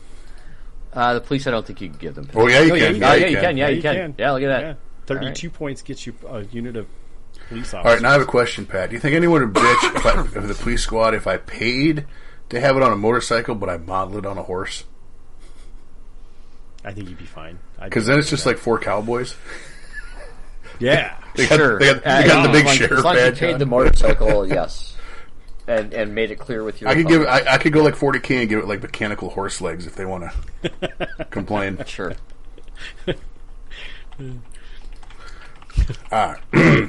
Okay, we're going to team weapons now. It looks like Nothing special except they have I'm going to call it the seal rule because that sounds cooler. Yeah, right. Sure. Then, can we just ALS? Yeah, that's bad. You don't want That's- that. no, you don't that's want bad. that. You don't want that. No, not Lou Garrett's. No, no, let's not do that. the SLA. There we go. The SLA, standard landing operation, whatever, something like that. Woof. All right, so medium chain thing, man. Do it. I mean, not mad, Yep. but like it's nothing different. There's Sure, no change. we've seen this, and now we're getting that special rules factored in. You can upgrade them to match the rest of yours. If you need to have a theme. Yeah, for well, I mean, No- people no- like that. Yeah. yes, Note, they do not get the 3-for-1 anymore. No 3-for-1. Right. Which That is gone. that kind of Which, makes by the way, sense. that was once per force. If anyone missed that, Yeah, there was like 15 a lot of guns, people what? arguing it was once per platoon. Yeah, it's like some that was crazy no. shit. It was once per force is when the 3-1 came in. You just have to find the exact sentence that said that Right. in the entire Good luck. 100, Yeah. 200 some pages, but still. Now yes, here's it was something there. I Yeah, like: yeah. access to a heavy machine gun team. Yeah, it's one of Yeah. the few. One of the few. 70 points regular, I 91. will Yikes. cast a vote that these guys are okay inexperienced. In hardcover, he just with enough 100% dice. agree. Yeah.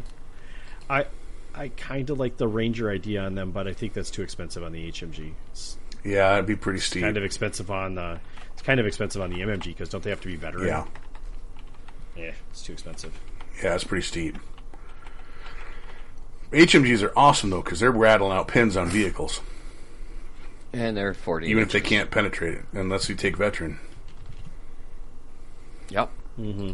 Yeah, And then anybody in the half track's in danger, and yeah, I like it. I'm in danger. I'm in danger. All right. All right, bazooka team. Bazooka. Yep, that's we know bazooka. that. That's nothing there. Yep. It's got can do Ranger things if it wants It to. can be a seal. Okay. Yeah. I mean, I'm only looking at it as like most of these are only going to want to be able to. Holy shit! There's an infiltrator in the U.S. Army. It's a sniper. It's a sniper. They can have SMGs for an extra 12 Why? points. Yowzas. I don't do that. It was an option in V2. Okay. I don't.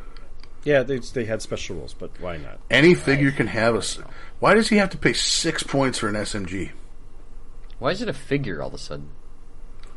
That's. Because why not? I thought SMGs cost 4 points per dude. Why the fuck are they 6 points here? Because sniper. And That's I mean, all do I Soviet got, scout squads pay 6 points per? man. No, Well, 4. that's dumb then. Just Just saying. I mean, it's just like that's dumb then. Why are they more expensive? Well, because you're making up for the dude having a pistol. I don't know. I got nothing. Maybe. Well, because could be. Right, one of them should be 5 points. Well, the thing is that pistol doesn't give tough fighter anymore. Doesn't No, give no, no. salt, yeah. But it's usually like a 1 point discount or a minus 1 point for a pistol.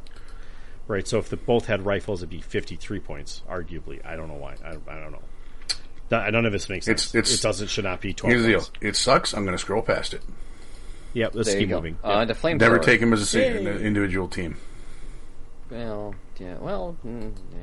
Wait, whoa, I totally just missed this. Okay, holy fuck. This is ridiculous. So Which the one? by air, land, and sea, and then colon tells you which ones you can take. So the flamethrower team can only take Marines? Yeah. No, because if you look at the special rules, No, it's colon Marines. Only Marine flamethrower. I know what it says in options, but when I look in special rules, it says by air, land, and sea, and it has that. It says if taken. It does not say by. Oh yeah, But if the options it says Marines, and in the special rules it says could be any all of of them. it, and then you take it. All right. So the flamethrower can only be taken. Can As only be Marines. upgraded to Marines. So you can't even use the Ranger rules for that. Well, you don't have to take the option. You can just have them regular infantry. Yeah. No, I'm just Sure. I'm But if like- you're going to do that, must be veteran, must be stubborn. right, They can only be Marines. right, They can't be airborne. right. so I can't get That's what I a gotta play with flamethrower. flamethrowers I is a can't get a bad idea. flamethrower team that runs up as a ranger. Yeah, you That's cannot do that. By correct. most of it. You have to go back to the engineers. Well, that's Right. bullshit. Okay, But you can only Right. take flamethrowers and engineers anyway, or engineer platoon anyway. So you smell that? Smells like bullshit. Scrolling down. Yeah. All right. Flamethrower team can only be Marines. Sniper team can be any of these things. Now, this just makes it so much more complicated than it needs to be. Like now we have to look at which ones can be which type of thing. Yeah, What the fuck? that's really Okay, obnoxious. sorry. Yeah. Okay. Oh, the War Dog team made it in because they have to be able to get that model out there again. Here's the other cheap order. What does this count as? Does it count as an infantry squad? Just infantry squad, right? It must be an yeah. infantry squad. Well, no. What the fuck? They're mixing stuff together now. Selection. You may take 0-1 War Dogs teams in addition to the normal infantry allowed per rifle platoon that includes at least one U.S. Marine. 1 unit of Marines. Okay. Okay. Okay. So it's a unit attachment to a Marine squad. Does someone have like a flow chart I can follow for how all this shit fits together? I'm sure it's all safely tucked into the Warlord app that you can access on your phone. Somewhere, someone will have figured this out. Like they will have optimized the shit somehow. Okay. You can add up to 2 handlers, so you could have 4 handlers with SMGs. The dogs don't get SMGs because they're just tokens. Which is crap. Dogs should absolutely have an SMG.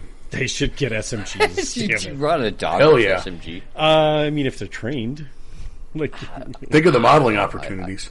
it'd be so Dude, funny. the dog could have like 4 SMGs on its back, like the fucking half track, except it's the dog. And it's just like, that was 100% how I'd model that. This trigger dog his would mouth. be shitting himself the whole time. Anyway, all right, okay. Heavy weapon rifle team. What is this thing? Is this just a normal anti? Is this an anti? So this is a rifle team that can be taken in a heavy weapon platoon. Why? What? Because Selection. You may take heavy weapon rifle teams instead of either a mortar or machine gun team in a heavy weapon platoon. right. So if you're like you're sick of the 0-2 from the rifle or whatever, and you want an extra 3 to 5 guys, you can take this in your heavy weapon platoon. Right. Oh, so no. you can- I see. If you only want to take 1 machine gun. You can fill it up with these guys. Oh, that's a thing, I guess. Oh, Jesus. That will make the heavy weapon platoon work. Right. Well, this is not an Okay, so artillery team. Otherwise, it'd say... Ross Perot hears a sucking sound, and I don't think it's NAFTA. These Okay, could be so then all we the got types light of- mortar teams. Yeah. Mortar teams. Oh, no, what the fuck is this Mortar shit? teams. They got They them all. split them out They got again. them Well- God damn it. all. Yeah. So, again, U.S. is the only one can have a 3-man light mortar team. I don't know why that's important, but Sure. it's there. Sure. Extra wound. Yeah, I like paying yeah. paying extra points for shit. Always. Well, Heavy- you get something for your Hey, points. actually, you can only have your inexperienced. You can't have a 2-man inexperienced team. Oh. Yeah, so you you're have right. to have been working on that mortar team for a while Yeah. to get downgrade. You lost a dude. You've been in the war long enough. You lost one of your buddies. Jesus. Oh my god, That's not it great. is. That It is is grim. grim.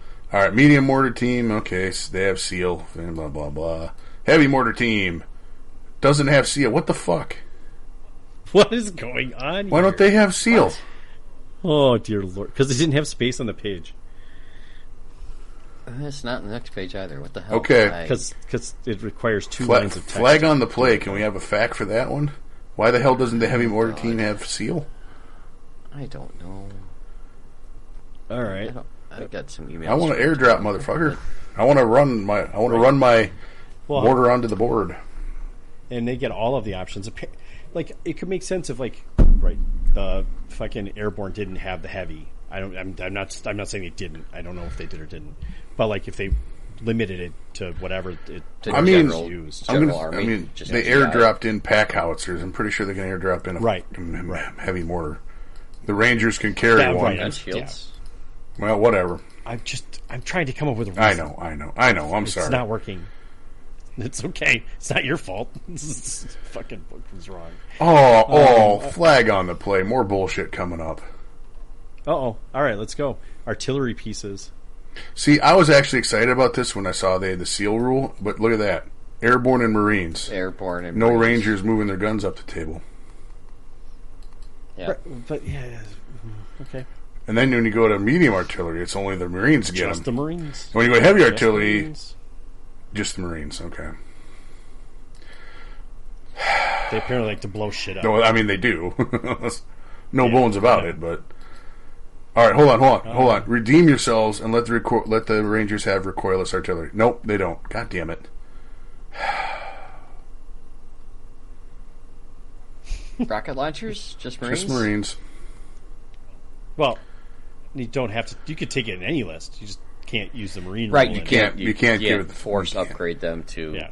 stubborn veteran. Like, there's no yada, point yada. in any of that shit. The only one that would be worth anything in any of these circumstances is the Ranger one. Correct. Don't care about stubborn. That's the only other thing it's giving you. Who gives a Yep. fuck? Like, if your HMG or your other shit is getting shot at, it's going to die Right. anyway. Like, you just want to be able to move it to cover. Yeah, that licks balls. All right. Yeah. And aircraft. None of the stuff. Yeah. Marines, okay. Okay, so Got a heavy. heavy, that's pretty standard. Got 2 light. This one's kind of good. The twin 20mm making, it's kind of cool. 2 lights on a 80 points. But they don't get the single light for the No, they 5 don't. points everyone else is getting. But a heavy for 50 is still not. It's not bad. On a rotating platform, too. Are they all on rotating platforms? And But they're all the on, twin, like- well, that makes it easy to shoot your own airplanes down. yeah. Yes. Right, good point. Shit. Yeah, your twin for 80 is a little expensive. It's a little steep How much is the... because a single is 35. A twin should be at the most 70. Yeah, it seems not pointed No. right. I would agree. Hey, how about a 90mm dual purpose? Yeah, no. It's fine. It's whatever it It's is. super heavy without the 3-inch Right. HE. So it's on a rotating platform. Does that get you anything? Yeah, you can turn it without having to take an advance order. Right. Right. Okay. Yeah. Yeah. Okay. So it is a fire. You still Oh, God, you count as moving, right? Though. Mute Jeff on this one, would you? I know. I know. I'm not Yeah, we're not muting this because this is bullshit. the multi-machine I'll gun mute carriage, myself. which is not a vehicle. It's not in the vehicle section, Yeah, it's not a vehicle. right? Not a vehicle. It's on a trailer. Got dragged by a Yep. vehicle, then set down. Guess and then guess shot what? and Lots stuff. of guns are on trailers. Yeah, they should all get nerfed Yep. like this one did. Every one of them. Right, because this one is considered a vehicle-mounted machine gun for the purposes of Yep. determining the number This of shots. is literally So one of the lightest fucking artillery dumb. pieces out there. And it's awkward, and only there's lots of pictures of it being carried by Yeah. a Jeep. That's fine.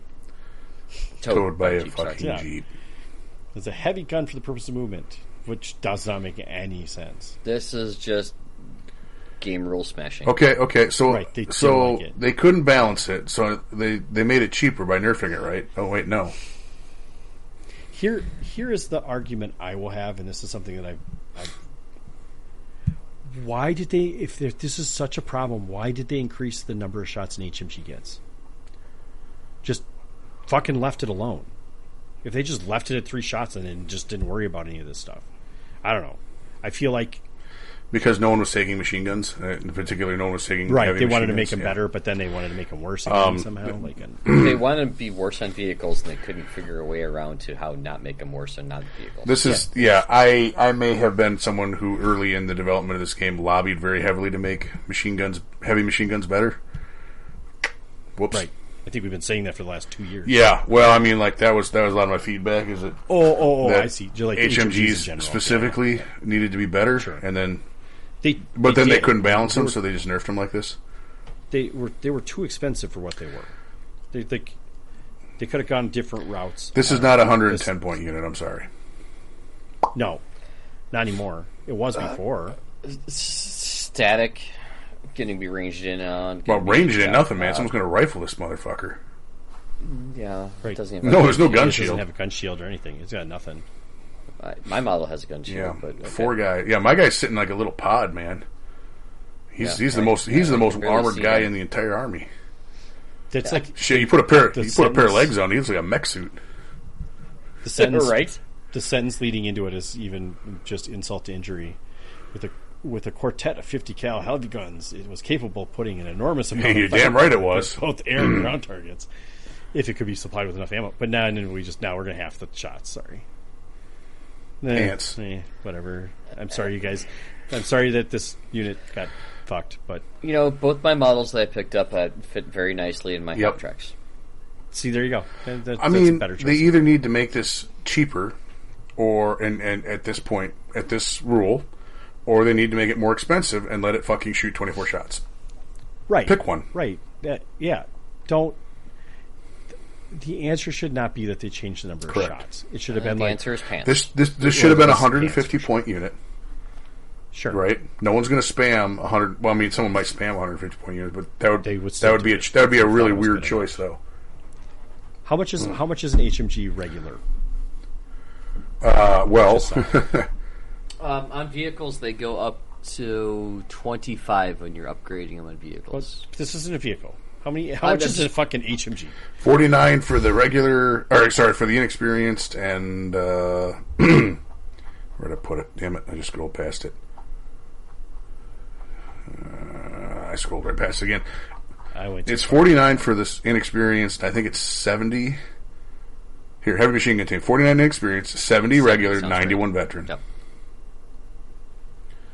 Okay. I mean, you still would be getting a discount on 4. Yes. Because it's only 1 order dice as opposed to 4. Right. But you're still getting a shit ton of output. I don't know. Yeah, interesting. And does the HMG come with flak? No. So you're getting flak. Whatever. This one does, using though. air quotes. Yeah. That I don't give a shit about it most of the time. And this thing would absolutely just make every plane go away. Oh, yeah. Okay, shrug, move past. Yes, right. All right. Anyway. Sorry, that one sucks. They screwed that one up. I don't know why they screwed it up so bad. I don't understand why. I'm assuming there's going to be more of this coming at some point in the future for other units. There were a ton of ways you could have fixed this unit, and this is absolutely the worst way they could have done it. 100%. So, you know what would have been a better fix on this one? Sorry, I'm just throwing out free tips here for anyone listening. Nah, I know, right? It's too late. I know, right? Already. Just count each side of it as twin linked then, like the old twin linked rule, right? Each side gets the 6 shots, but you can reroll misses. You cap at 12 hits regardless. Right? So you're not 24 hitting it. You're never going to 24 hit a unit. Right. That would be better. That would be worth 110 points. Right. I mean, anything other than Yeah, it's just pants as it is. It had its moment for 5 seconds before they put that cumbersome thing in there. I remember that playtest. It was fun. It's great. I mean, for the guy not getting shot. I mean, comparing this to a fucking quad, like a flak verling, ridiculous. The flak verling's so good. What? Yeah, and I do remember when we increased the terrain that the lines of fire in these things were awful, and it was just it became its own worst problem because the lanes were awful. It was static. And again, y'all getting a cover save still, unless you're an idiot, right? And the cover save's negating almost always half the hits anyway. Well, and then if you were in a first wave scenario, you can't put it in cover anyway. Right. So yes. I mean, it takes care of itself without worrying about the fact that you had to have shots. This is one that looks scary until you actually play it and realize it's not that bad. Right. It is. Oh well. At least in Vet 5. I mean, what? Sorry. All right. Anti-tank gun, airborne marines, hooray. Airborne marines, hooray. 3-inch anti-tank gun, fuck you, you don't get the seal roll. The model is fucking it does look cool. It just, again, that's why. What? Why? It's not. They don't want it to be stubborn. None of those people not allowed to be stubborn. Because you got 4 dudes there? What the fuck is, why? I don't understand it. Yeah, I don't either. Airport carriage, if by land, sea, and air, option is taken, is counted as light and tank for purposes of being towed. Okay, so the medium, it's if airborne, can be towed by 1 less, I guess. You can tow by a Jeep. Makes sense. That's cool. That's cool. Don't get me wrong. Except it's having watched Pat play, have Jeeps tow his shit around when we played doubles. As soon as those Jeeps dropped guys off, they were basically worthless. Of course, right. But moving them on 6 inches would have been even more worthless. No argument from me. It was the right choice to take them. It's just this I really wish you could give those tows a gun. Yep, that would be worth it. Something. Which, spoiler alert, I have something for that that's coming later. Nice. I guess you could take. I mean, you could take something a little more beefy and get a gun, which we'll talk. Which we'll talk about later. Yeah. All right. Interesting. Yeah, I guess the infantry overall, I'm underwhelmed. There's a couple good choices, some standouts. There's 2 or 3 choices you'd take, and a whole lot of stuff you'll take for fluff. Right. And you know what? That's a lot of thing about the U.S. Army is that they don't, like the Germans, had infinite different things of all of these things that were basically the same. The U.S. Army's like, no, this does this, this does this. Just We're do that. yeah, We don't need 14 versions of the same thing. But there's no entry in here for a late war straight U.S. Army infantry unit that has 2 BARs, which is what the late war Right. distribution of them was, right? Because the rifle squad at the beginning only had one. Yep. Didn't have a late war entry. Yeah. So where the hell are the late war infantry? You know, the guys that fought across Europe. You know, I should have had my email open up. I'm sorry, you really should have. Where's the unit that fought all the way across Europe? That's late war, right? Like, the war didn't fucking end when the Africa conflict ended. Right. A lot of good movies were made after Most that, of the too. good movies were. Yeah. So that's my chief complaint. That doesn't exist. What the hell, guys?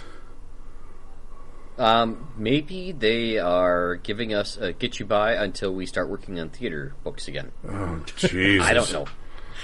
That's going to be their answer. That'd be hilarious. No, it's not your fault, Pat. It's not anyone's fault. And having seen the sausage being made, I don't blame the playtesters for this. I blame the people that are in charge of our role was test what's given to you.